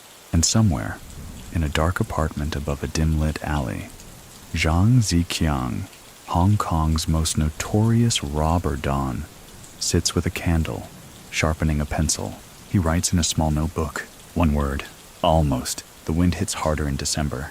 Even in the subtropical cling of Hong Kong's winter, there's a chill that slides beneath collars and stiffens the air like anticipation. Zhang feels it in his bones. Not age. He's not that old yet. But wait. The slow, creeping kind that isn't about time, but about lives worn thin from the inside out. He doesn't dress like a king anymore. No silk suits. No polished loafers. Now it's soft-soled shoes and jackets with deep pockets. Not because he's afraid. Because he's practical. Because he's close. Close to ending it all on his own terms. The notebook has grown thicker. Every page a sketch, a memory, a coded detail. Every scribble a ghost he wants to lock in a box before disappearing completely. He doesn't carry it with him. He hides it in a wall behind a false electric panel in a rented apartment in Fanling.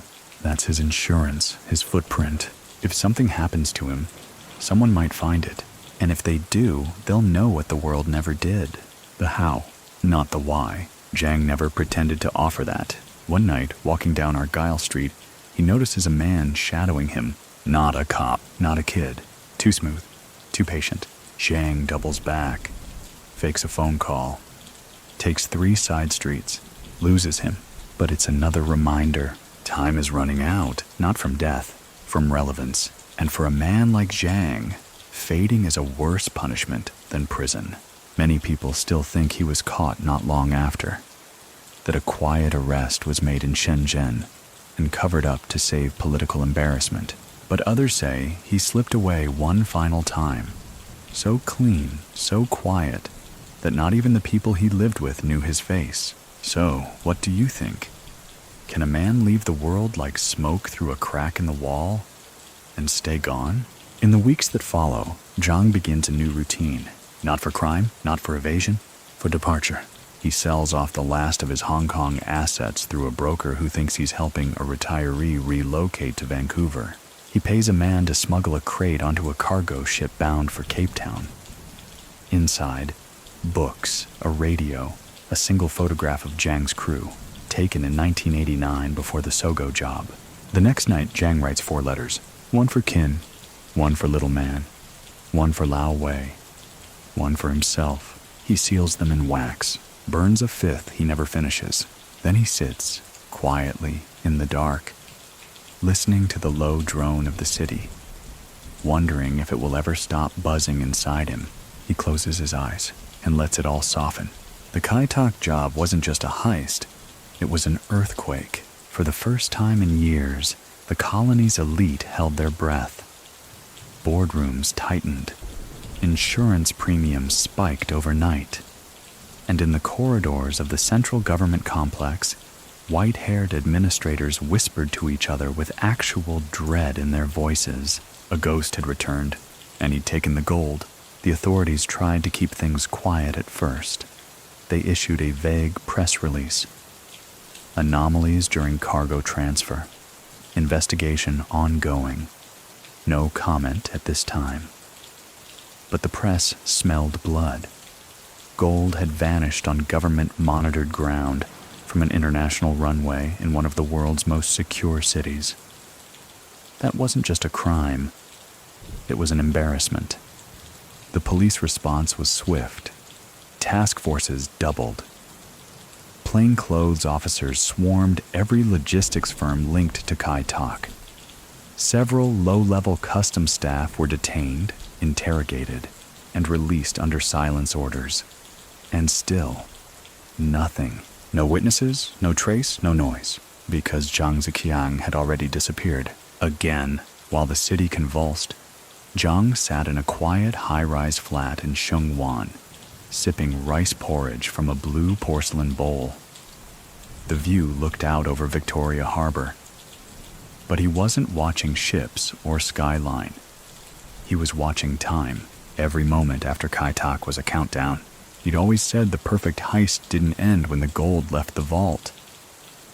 It ended when you left the story, and Zhang's story was getting ready to close. The gold had already moved. Part had gone into the river route through Zhuhai. Fishermen paid in silence and silver. Another part into a textile exporter in Ho Chi Minh, where bars would be melted, pressed into dyes, and sealed in metal drums.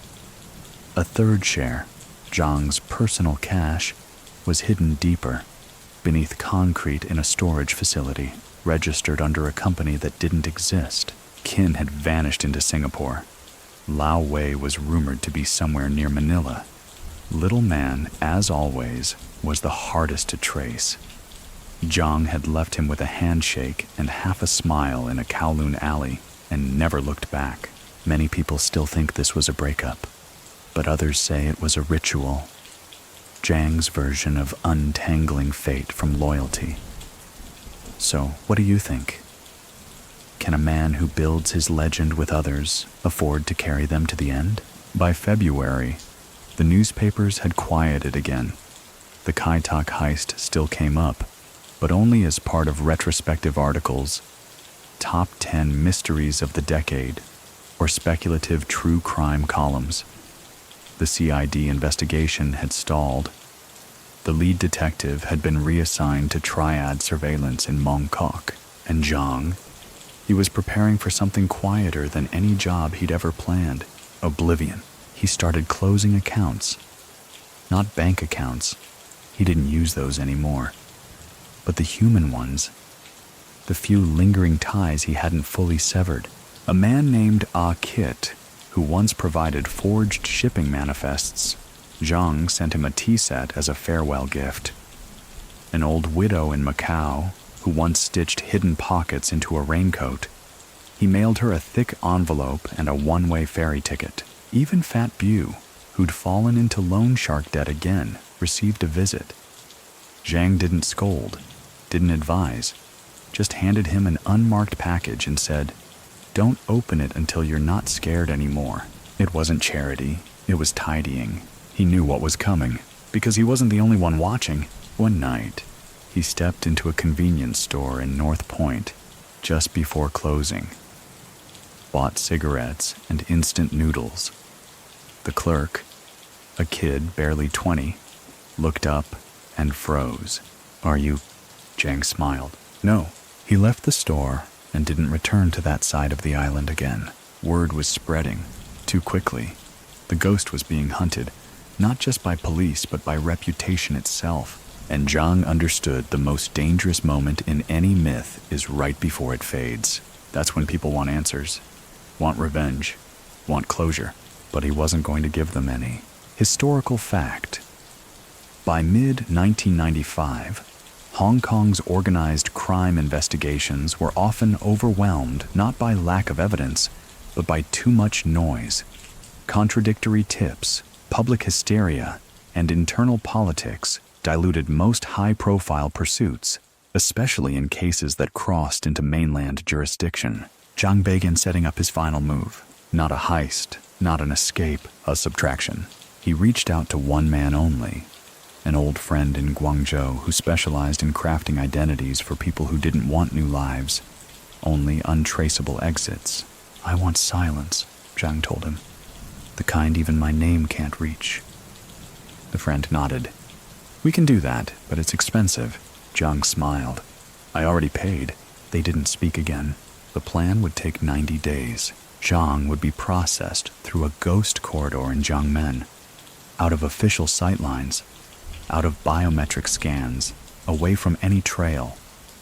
From there, a fishing vessel would carry him south, past the Paracels, toward Palawan. No customs, no ports, just coordinates. He wouldn't be Zhang Ziqiang anymore, wouldn't be Big Spender, wouldn't be a ghost. He'd be nothing. And for the first time in his life, that thought brought him peace. But the world had other plans, because with only a few days left before his vanishing, Zhang received a knock on the door. Not loud, not rushed, just deliberate. He didn't move at first, then stood, walked slowly, no weapon in hand, no fear in his eyes. He opened the door and found someone he hadn't seen in nearly a decade, a face from before the gold, before the raincoats. And in that moment the clock stopped. She was the last person he expected. Not a cop, not a rival, not a creditor with a grudge, just her. Zhang stared at the woman in the doorway, and for the first time in years, something shifted behind his eyes. Something that didn't calculate escape routes or camera angles. Something human. She looked older, of course. They both did. But the way she held his gaze, steady, unreadable, was unchanged. That quiet defiance. The silence between them didn't stretch awkwardly. It simply waited. Her name was May, back in the Kowloon days, before the crew, before the first armored van job. She'd sold stolen phones out of a fake repair shop. He used to watch her solder broken circuits with a cigarette hanging from her lips, and Bach playing from a scratched cassette deck. She once told him, "You move like you're already halfway out the door." He had said nothing in return. And then one day, he was. And now she stood at his door, after a decade of dust and distance, holding nothing but a small canvas bag and the look of someone who'd made peace with unanswered questions. "You're hard to find," she said simply. Zhang stepped aside without a word. May entered the room like she owned none of it, but understood all of it. She scanned the bare walls, the unmade bed, the stack of documents with no names. "This isn't how I pictured the big criminal mastermind," she added. Zhang smiled faintly. "I retired the title, before or after the airport job."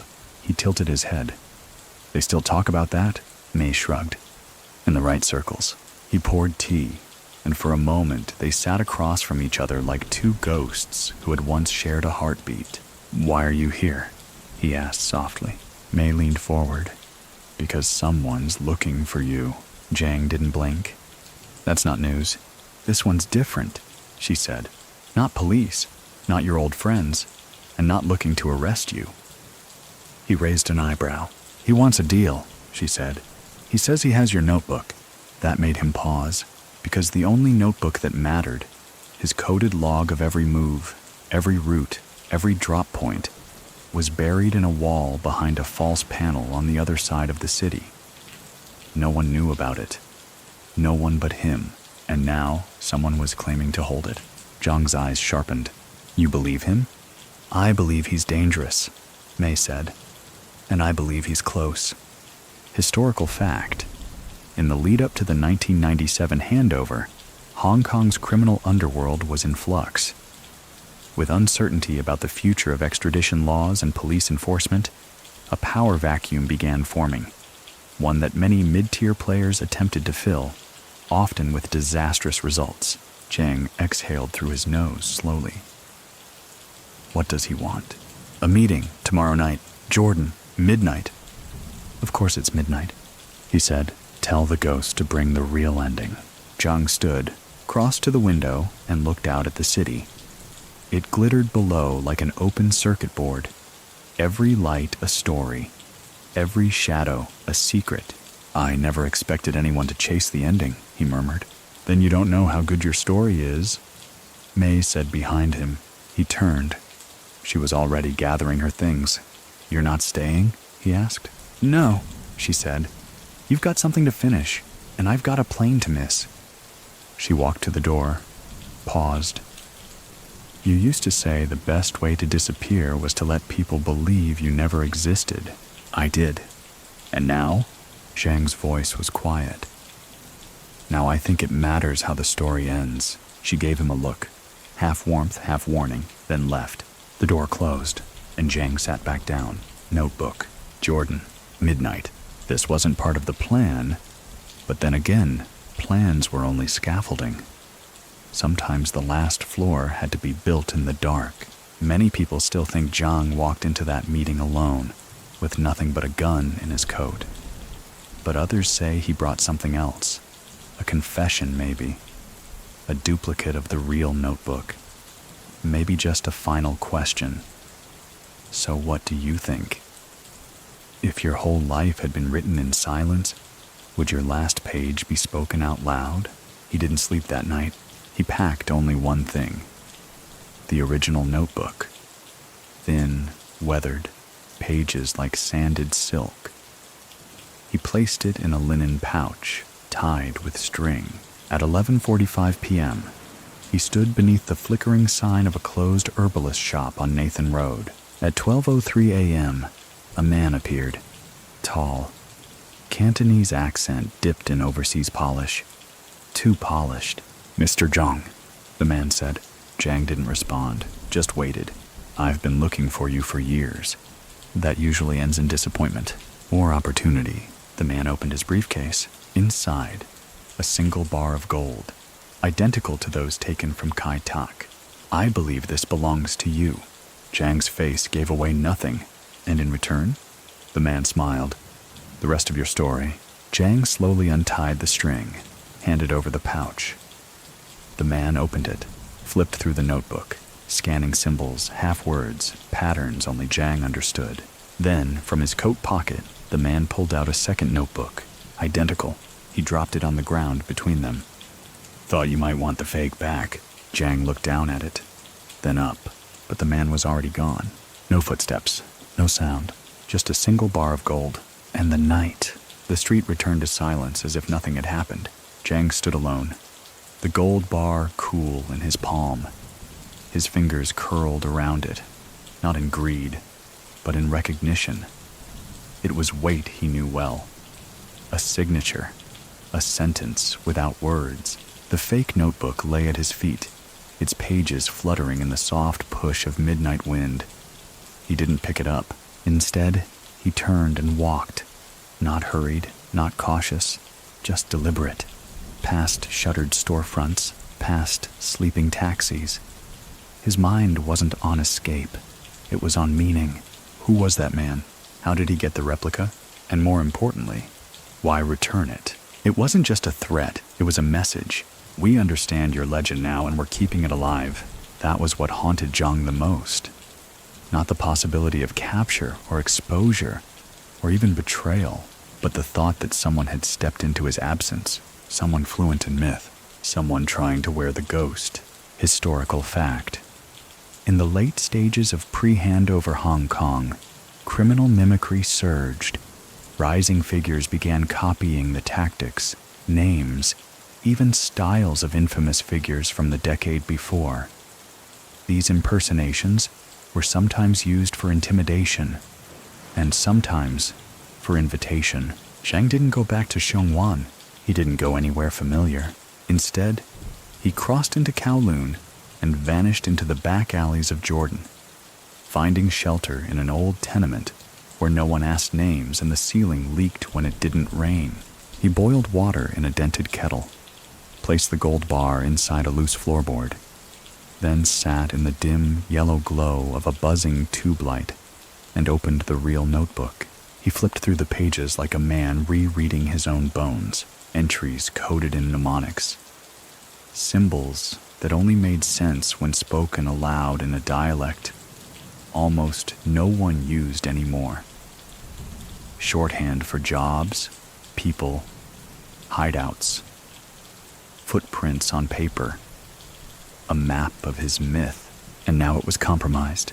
Not the physical book, no, but the idea of it. Someone out there wanted to inherit the silence he had carved, which meant it was time to end the story. Truly, Zhang spent the next 3 days vanishing himself piece by piece. He cut ties with his last alias, burned what little digital trace he'd left, abandoned the apartment in Fanling, smashed the burner phones, sold his final real estate holding for a fraction of its worth to a mainland shell company he'd never touch again. He left the gold bar on a bench in Taimo Shan Country Park with a note tucked beneath it. Nothing owned is ever real. Let it rust. Many people still think this was a metaphor, but some believe that gold bar was found by a hiker and quietly sold, passed through the underground until it resurfaced in a Singaporean refinery 5 years later. So what do you think? Does meaning disappear once the author walks away? Or does it echo in whoever's left to hear it? By the end of the week, Zhang owned nothing. No name, no location, no shadow. But one thing remained, the notebook. And for that, he needed one last move, one final delivery. He reached out to someone he'd avoided for decades. Not kin, not the crew, his brother, a man who had never followed Zhang into the dark, a schoolteacher, a widower, still lived in the same walk-up in Hung Hom, had children now. Grown, Zhang wrote him a letter. Careful, clean, no guilt, no nostalgia, only instructions. There will be a package. Don't read it. Don't open it. Deliver it to the woman I once brought to the autumn market. She still runs the stall on Temple Street. You'll recognize her by her eyes. This is my last ask. He didn't sign it. He didn't need to. The next night, Zhang placed the notebook inside a red parcel, wrapped in cloth, tied with twine. Then he disappeared again. This time, not even the wind followed. And what of the man in the suit? He reappeared in Macau, walking calmly through a hotel lobby under a different name. He spoke briefly with someone at the concierge desk, took a key card, and rode the elevator to the top floor, where an empty room had been rented in cash 3 weeks earlier. Inside was a desk, and on the desk, a photograph. It was of Zhang Ziqiang, younger, raincoat, cigarette half lit. On the back of the photo, someone had written, "Ghosts don't leave heirs, they leave mirrors." Many people still think that Zhang left Hong Kong by boat a few days later, disguised as a cargo loader headed to Malaysia. Others believe he never left at all, that he found a small room in the New Territories, grew vegetables, lived among old men who didn't care who he was. So what do you think? If a man can outlive his own legend, does he become something more than myth, or something less than memory? All we know is that after that night, there were no more sightings, no more whispers, no more jobs, just a city slowly forgetting the sound of his name. Zhang Ziqiang was now a man without reflection. No name, no number, no trace, but the city still remembered him, even if it didn't know how. He was a phantom pinned to timelines, like a ghost that refused to be properly buried. His name had become a placeholder for precision, for the perfect exit, for the crime that didn't just get away, but vanished into vapor. And in a way, Zhang had succeeded, because silence was the most valuable currency in the end. Not gold, not glory, but quiet. Still, across Hong Kong's underworld, trouble brewed. Not because Zhang had returned, but because someone else wanted to replace him. The man in the suit, the one who had returned the notebook, the one who whispered to informants and handed out counterfeit bars like breadcrumbs, he wasn't done. He had studied Zhang for years, mapped every job, read every theory. He wasn't just mimicking, he was rehearsing. And now he wanted something bigger, not a heist, a takeover. Historical fact. After the Kai Tak job, law enforcement circles quietly acknowledged that Zhang's operations had indirectly sparked a shift in organized crime strategy, away from brute force and towards surgical, economic efficiency. In some ways, his ghost changed the game. Zhang caught wind of it before the stories broke. He heard it from a butcher in Saying Pun, from a courier girl in Shao K1, from a banker's mistress who still owed him a favor. They all whispered the same name. Not Big Spender, not Ghost Crew. A new name. The second silence. Zhang didn't laugh. He didn't speak. He just waited, because he knew what would come next. When legends get copied, they become fragile. And this man, this new voice in the underworld, was making too much noise. Within weeks, the city felt it. 3 robberies, each more ambitious than the last. 2 nearly successful. 1 that ended in blood. Too fast, too loud, too flawed. He was imitating Zhang, but skipping the one step Zhang never forgot. Control. So Zhang made his decision, not to intervene, but to warn. He mailed a package, no return address, no fingerprints. Inside, a single raincoat. Folded, clean, cheap. And a note. This only works if it doesn't look like anything. He sent it to the suite where the new man stayed, one of the top floors of a hotel overlooking Victoria Harbor. Within a week, the man disappeared. Some said he left for Singapore. Others said the triads made sure he never spoke again. But Zhang knew the truth, because you don't steal a ghost's name without inviting the grave.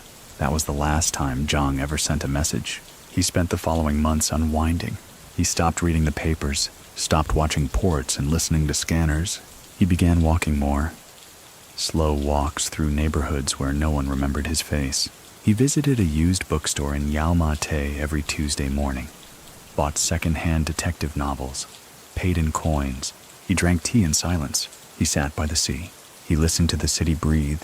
Many people still think Zhang left Asia entirely, that he started a new life in Lisbon or Valparaiso. But others believe he's still here, not hiding, not running, just faded, like the outline of something once burned into the wall. So what do you think? Can a man outlive every version of himself and still be someone? Or does the act of erasing eventually take everything? In a final entry in a second, smaller notebook, one that no one has ever found, Zhang is said to have written, "I've stolen time. I've robbed noise. But peace is something you pay for with memory." That was all. The page after that is blank, just lines, waiting. And somewhere in Hong Kong, late at night, when the city's buzz falls low, a few taxi drivers still swear they've picked up a quiet man who smells like old tea and engine grease. He always asks for the same destination. Not a building, not a street, just one word: away. In stories like Zhang Ziqiang's, there's rarely a moment that says, "This is the end." No music swell, no final monologue, just a gradual dimming, like a streetlight that flickers, then stays off. But even the best ghosts leave smudges. In 1996, 6 months before the handover, a storage facility in Tsuen Wan was scheduled for demolition. The building had been dormant for years, abandoned, unpaid, and filled with rusted units no one came to claim. On the 3rd floor, behind a locked steel door, a welder found something strange. A steel trunk. Inside, a stack of newspapers, 2 sets of coveralls, a set of counterfeit Kai Tak access badges, and a mold, wooden, heavy, and shaped like an ingot. No fingerprints, no names. The unit was listed under Mr. Jung, but the ID on file didn't exist. The police were called. Investigators speculated, but nothing was proven. And once again, Zhang's name danced around the perimeter of suspicion. Never enough to stick, just enough to remind. Because even without showing up, he still held gravity. Elsewhere, a minor book publisher in Kowloon received an anonymous envelope containing a manuscript. No author, no contact, just a title, The geometry of vanishing, it read like fiction, like folklore, but those who knew the underworld recognized its rhythm. It didn't sell well, but copies began to circulate privately between ex-detectives, academic criminologists, and career thieves. Some treated it like gospel, others like bait. Zhang never claimed it, of course not, but certain turns of phrase, certain details too precise to guess, too subtle to invent, made many wonder. Was this his confession? Or a distraction, historical fact? In the final year before the 1997 handover, criminal syndicates scrambled to secure assets and flee legal vulnerabilities, fearing that post-handover extradition agreements would expose decades of protected activity. Many went silent.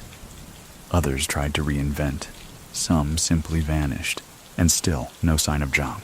One ex-CID inspector, retired and drinking away his pension in Taipo, swore that he saw Zhang riding a bicycle through Saikung one morning. No fanfare, no followers, just a man with gray temples and a woven bag, humming a song older than the buildings around him. The inspector followed for 3 blocks, then blinked, and he was gone. But this wasn't new.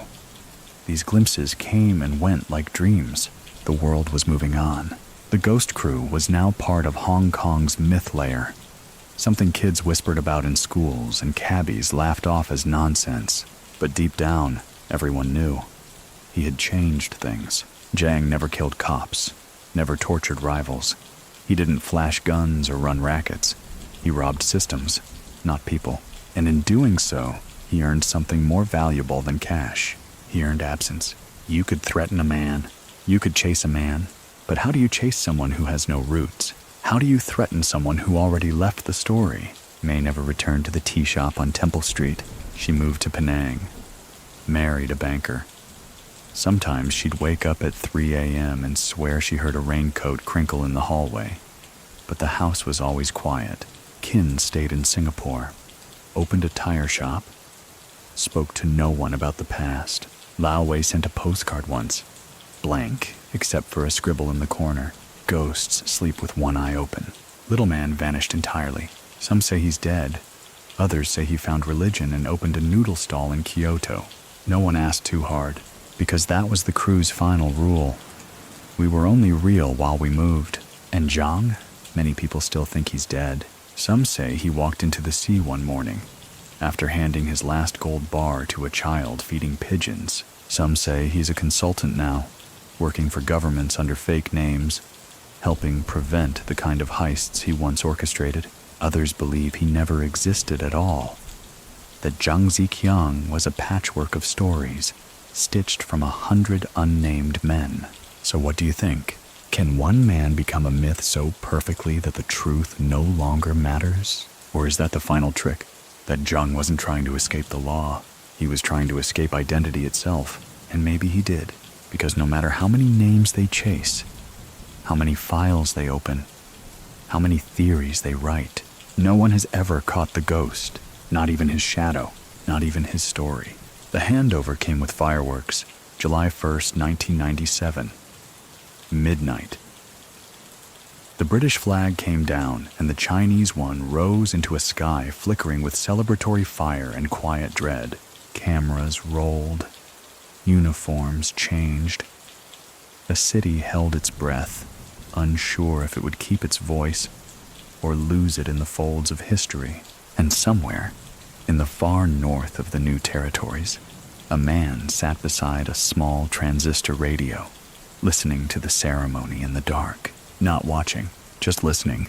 Zhang Ziqiang didn't need to see the transfer of power. He had predicted it decades ago.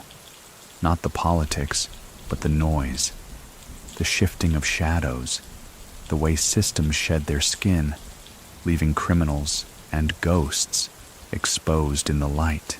He never cared who flew the flag. He only cared how loud the world was going to get afterward.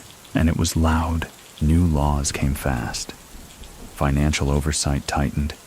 Digital surveillance systems whispered into place. Cross-border cooperation sharpened its teeth, and old names began to re-emerge, from vaults From files, from rumor, one by one, the old operators were pulled back into view. But not Zhang, because Zhang had erased himself before the noise began. Many people still think he died before the handover, that his body was buried in a field in Guangdong under a false name, with a rosary in his pocket and no family at the funeral. But others say he watched the fireworks through binoculars from a mountaintop, drank lukewarm green tea, and smiled. So what do you think? Is it more powerful to die in silence, or to keep living where no one can find you? The world changed, and Zhang stayed still. Not physically. He moved constantly. Small towns, port cities, train stations where his face meant nothing and his walk attracted no attention. But within, he slowed. He stopped making maps, stopped drafting alternate exits. He even stopped carrying the small knife he'd kept taped under his left sock since 1987. Instead, he took up writing, not the code-laced ledgers of his past, but small, quiet reflections on the back of receipts, margins of newspapers. Inside blank library books he returned a week late on purpose. He wrote thoughts like, "Freedom doesn't feel like a door opening. It feels like no one knocking." The longer you live with no name, the more you understand weather forecasts. The past isn't heavy, it's just always in your pocket. These scraps were never signed, never left in the same place twice, but a few collectors began to notice. In 1998, a university literature student wrote a paper on a new phenomenon, anonymous margin poetry appearing in forgotten places across Hong Kong. She titled it, "Fragments from a Man Who Might Not Exist." She didn't know how close she'd come. Historical fact. After the handover, Hong Kong underwent a wave of silent resignations across its law enforcement ranks. Senior officers who had long been involved in classified investigations chose to leave, rather than adapt to Beijing-linked oversight. Many cases, including unsolved financial and organized crime matters from the 1980s and 1990s, were permanently shelved. Zhang's name was among them. In a filing cabinet somewhere, there is a folder marked ZZ, status, dormant. No mugshot, just a sketch. A few lines. A note that reads, "Subject believed to be deceased or fully embedded." And still, he lived, alone, always watching, never running. He grew a beard, let his hair gray naturally, bought reading glasses he didn't need just to change the curve of his face. He took walks at sunrise when streets were empty, and spent afternoons in back alley cafes where no one asked for anything but cash. Once, he passed by a police officer who looked right at him, paused, then nodded as if recognizing something without understanding it. Chong nodded back. They kept walking, and maybe that was it. The final trick. Zhang had stopped trying to escape. He just was. No longer the thief. No longer the ghost. Just a man whose name didn't matter anymore. Many people still think he must have left the city for good, that the city had changed too much for someone like him to stay. But others say he is the city now, a part of its myth layer, a silent presence folded into its skyline. So, what do you think? If a man outlives every version of himself, every identity, every footprint, does he stop being real, or does he become the one thing no system can catch? Peaceful? By 1999, Zhang Ziqiang no longer moved to avoid being seen. He moved because that's what Win does, a different city every month. Sometimes even different countries if the borders allowed.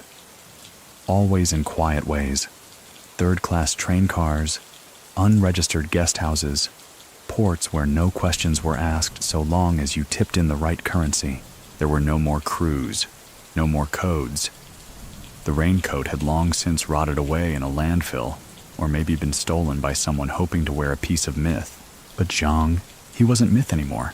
He was rhythm, waking before sunrise, boiling tea in dented kettles, writing one sentence per day in a pocket notebook that no one would ever read, watching pigeons, timing boats, noticing faces that didn't belong, and learning not to care.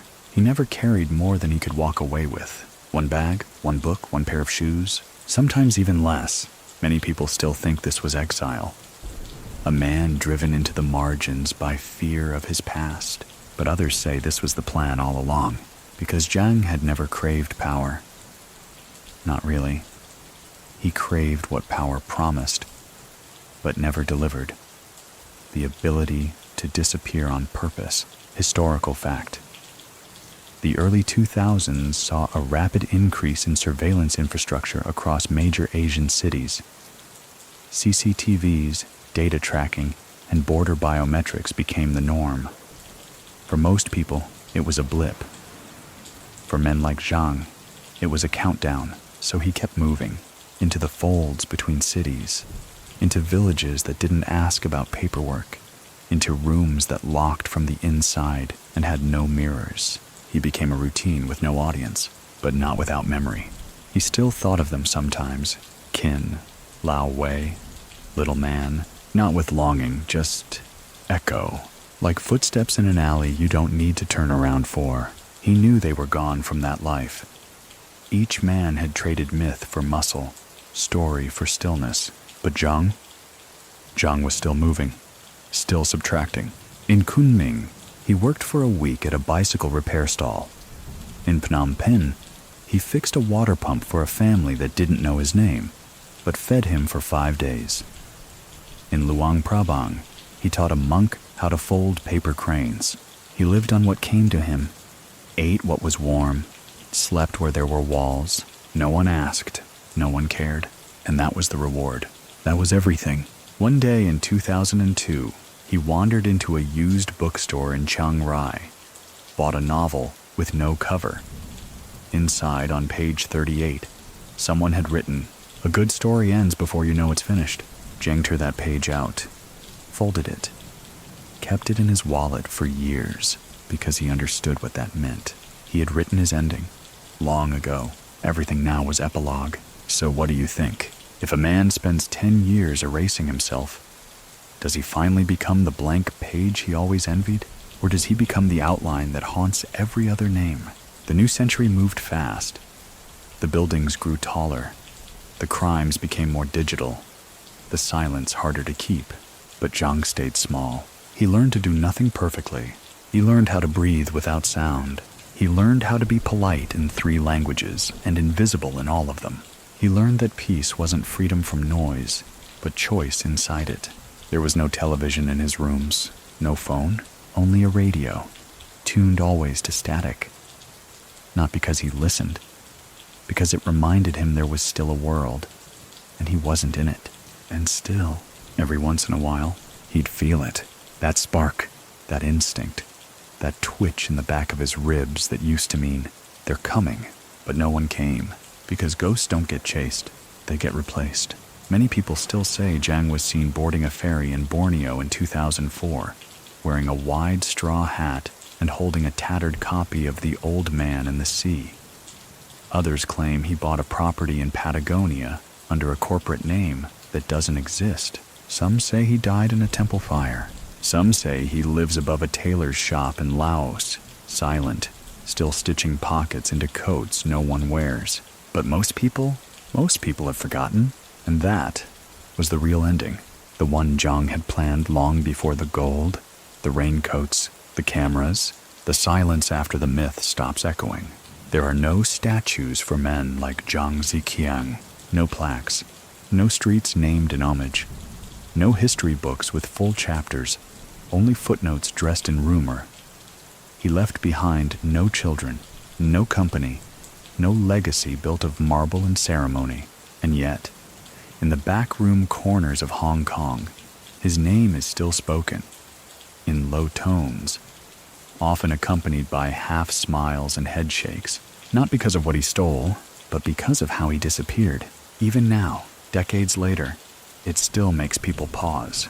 Because Zhang wasn't a myth born of violence. He wasn't a butcher or a warlord.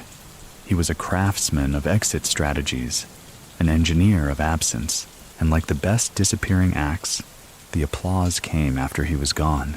Back in Hong Kong, long after the 1997 handover and the restructuring of the police task forces, a few investigators still pull his name from the cold files now and then. Not because they think they'll find him, but because they wonder how they didn't. One officer, retired in Zhiqiang, keeps a pinboard in his garage with faded photos. Grainy images of rain-coated men, blurry maps of Kowloon, shipping records from Kai Tak. Above all of it, a handwritten quote, "Not every shadow belongs to someone." That officer once said in an interview, "We weren't chasing a man, we were chasing the absence of one." Many people still think that's poetic nonsense, but others believe it's the closest anyone has ever come to describing Zhang's true power. So what do you think? Is the perfect crime the one that never gets solved? Or is it the one that never needed to happen in the first place? Because here's the truth no one talks about. Zhang could have stopped after his first job. He had enough money. He had anonymity. He had the skills to vanish. But he didn't. Why? Some say it was ego. Others say addiction to control. Some say he was chasing a perfect score, like a gambler who only feels alive while walking the edge. But there's a different theory, quieter, and maybe harder to accept, that Zhang wasn't trying to build wealth. He was trying to prove the world could be rewritten. Every system, every protocol, every fortress with a lock and a guard and a nameplate. He didn't destroy them. He just stepped around them, and in doing so showed that perfection has seams, that with enough patience and enough silence, anything can be undone. Even a man, even a name, even a memory, historical fact. After the year 2000, Hong Kong saw a surge in financial crime and cyber fraud, but almost no high-profile, physically orchestrated heists. Some criminologists attribute this to increased security. Others quietly refer to it as the Zhang effect, a generational psychological deterrent stemming from a legend no one could replicate. He had become the invisible ceiling, the master who taught without teaching, the one blueprint that scared off imitators, not because it was too hard to follow, but because it was impossible to live through. Because how do you build a life when your masterpiece demands that you walk away from it forever? One bar of gold, one raincoat, one notebook. No farewell tour, no televised trial, just vanishing. In 2007, a small-time smuggler was arrested in Shenzhen. Among his confiscated items, a forged Macau ID, several $100,000 in unmarked Hong Kong dollars, and a worn photograph of 5 men eating fish balls in an alley. One of them looked like Zhang, but that was it. No match, no charges, no confession. The smuggler claimed he'd bought the photo from a street vendor in Vietnam. He was released a month later, and the file was shelved. Again, by now the notebook, the real one, had become a story in itself. Some said it had been found. Others swore it never existed. But somewhere, in a quiet box beneath floorboards, it probably still sits. Pages yellowed, corners soft, symbols still locked. A book not written for anyone else, but for a man who needed to believe his life had form. Because when you spend your entire existence escaping, sometimes you write things down just to be sure you were ever really there. So what do you think?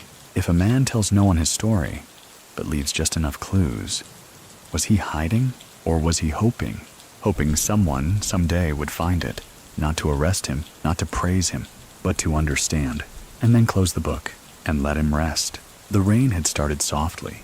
It wasn't the torrential kind that floods streets and cancels ferries. It was gentler, like the sky remembering an old sorrow it hadn't shared in a while. Zhang stood beneath the awning of a noodle shop that had changed owners 3 times since he last sat inside. He wasn't hungry, just waiting, watching, feeling the city exhale. Hong Kong hadn't changed, really. It had just put on a newer suit. Brighter lights, sharper glass, more cameras. But the rhythm was still the same, and Zhang still knew how to move within it. He could hear the old world beneath the new, in the way taxi radios crackled, in the smell of sesame oil drifting up from drain pipes, in the wet sound of a mahjong tile slapping down 3 floors above him. Even the ghosts hadn't left. They just wore earbuds now. He reached into his coat and pulled out the last of his tea leaves, crushed them in his palm, let the scent rise, And then he let the pouch fall into the gutter. No rituals, no sentiment. He was done. Because Zhang Ziqiang had nothing left to disappear from. He was already gone. What remained was simply a man breathing, not in exile, in completion. Many people still think he was finally caught in 2009. That a man fitting his description was quietly extradited from Malaysia under a sealed warrant and now lives in a prison no one can confirm exists. But others, smarter, quieter, believe he died peacefully in a rented room in the hills above Changdao, surrounded by notebooks no one can decode and a pair of worn slippers facing the window. And some believe he's still walking, a little slower now, maybe with a cane, maybe with a different face, maybe still waiting for someone to prove that a perfect vanishing isn't a myth, but a discipline. So what do you think? Can a man build a masterpiece out of silence and then become it? Because silence is what remains, not the crimes, not the stories, not even the name, just the shape of a life that refused to stay on the grid. Historical fact. As of 2020, no definitive evidence confirming the identity, location, or death of Zhang Ziqiang has ever surfaced. His case remains one of the most enduring, unsolved chapters in Hong Kong criminal history, closed officially, but open everywhere else, somewhere in the Central Archives. Beneath layers of red tape and erased hard drives, there's a locked drawer. Inside is a thin manila file. It contains a blurry photo of a man in a raincoat, a list of suspected aliases, a single quote typed in all caps. He moved like the rules didn't apply. And that's it. That's the whole file. Zhang never left fingerprints, never left voice recordings, only questions, only suggestions, only movement. In the years that followed, dozens tried to imitate him. A few tried to sell fake memoirs. One filmmaker even pitched a series. The big spender, Vanishing Justice. It didn't get funded. Because the thing about ghosts is, they don't franchise well. They don't scale. They don't explain themselves. They don't beg for legacy. They leave. That's their whole point. One former member of his crew, unnamed in records, once said in a drunken confession, Zhang never wanted to win. He just wanted the game to stop needing him. And so it did. In time, even the whispers grew old. People forgot the angles of his walk, the rhythm of his silence, the chill in the room when his name was mentioned. But somewhere, perhaps still today, a man sits at the edge of a quiet hill. A man with no name, no ID, no reflection in history, and maybe he watches the sun rise. And maybe he writes a line no one will read. And maybe he folds the page closed with the care of someone who knows that the final word doesn't need to be loud. It only needs to last. There are places in every city that never make it onto maps, not because they're hidden, but because they're understood. Forgotten stairwells, rooftops with cracked tiles, corridors that echo too cleanly. Zhang Ziqiang had once made an entire life out of moving between those places, but now even the city no longer watched him. He was part of the forgotten machinery.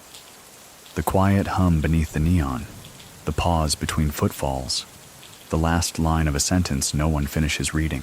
He spent his final years in a coastal village no one asks about. A strip of dry road between the hills and the waves, where fishermen dried squid on wire fences and temple bells rang whenever they pleased. He lived above a supply shack with one key and two locks, paid in cash, spoke little, listened always, to the gulls, to the sea, to his own breath. He no longer feared being found, because by now, being found would only confirm he'd ever existed.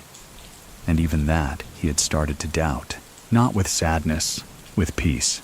Each morning, he'd sweep the steps of the shrine nearby. Locals called him Uncle. That's all. No name, no past, just a man with polite eyes and steady hands. He helped fix lanterns during ghost festivals. He sat in the back during weddings. He gave no advice, told no stories, but people felt safer when he was around. Because there's a stillness some men carry that makes the wind behave, and even if no one could name it, they recognized its shape in him. Evening came slow and he welcomed it. No regrets, no second guessing. He had built his silence one moment at a time, like a craftsman laying bricks in a tunnel that only he would walk. Many people still think he never lived that life. That Zhang Ziqiang was a myth swallowed whole by the city. But others, those who listen carefully, know what to look for. In the way a man folds his napkin, in the way he checks the exits without turning his head, in the way he doesn't flinch when someone says, "They never caught him, did they?" So what do you think? Did he die there quietly, alone, staring at the sea? Or did he step into a boat one dawn, row into the mist and keep going? Maybe both. Because a good ending is like a coin tossed into a well. You don't wait to hear it hit the water. You just believe it landed. Historical fact. In 2010, Hong Kong quietly updated several unsolved case files, including financial crimes and organized heists from the late 80s and 90s. Zhang's name was officially removed from all active bulletins. No warrant remains. Some say the city let him go. Others say they never had him. A single note was found in the postbox of a community temple near where he lived. Typed. Anonymous. It read, "I took nothing I couldn't carry. I left nothing I didn't owe. You can stop looking now." It was never claimed, never traced, but it didn't need to be, because sometimes the end doesn't need to shout, it just needs to close. And now, with the city quiet again, and the name finally folded into memory, we let go. You've just walked through a story not just of crime, but of craft. A story built on silence, on choices made in the dark, on knowing when to speak and when to vanish. Zhang Ziqiang may never appear in a history textbook. He may never have a statue or a face in the hall of Most Wanted. But the shape he left behind, it still lingers. In pauses, in questions, in stories whispered late at night, in rooms where someone always asks, "Do you think he really got away?" Whether he did or not, that's not for us to answer. What matters is that for a moment, we walked with him. We traced the edge of the myth. We glimpsed the mind of a man who stole only what couldn't be returned. Time, control, silence. So as the lights dim around you, and the rain on the window becomes more rhythm than sound, let your breath soften. Let the story dissolve behind your eyes. No more chase, no more noise, just the hush of waves far off, and the fading echo of footsteps that left no trail. Sleep easy now, he's gone. And so are we.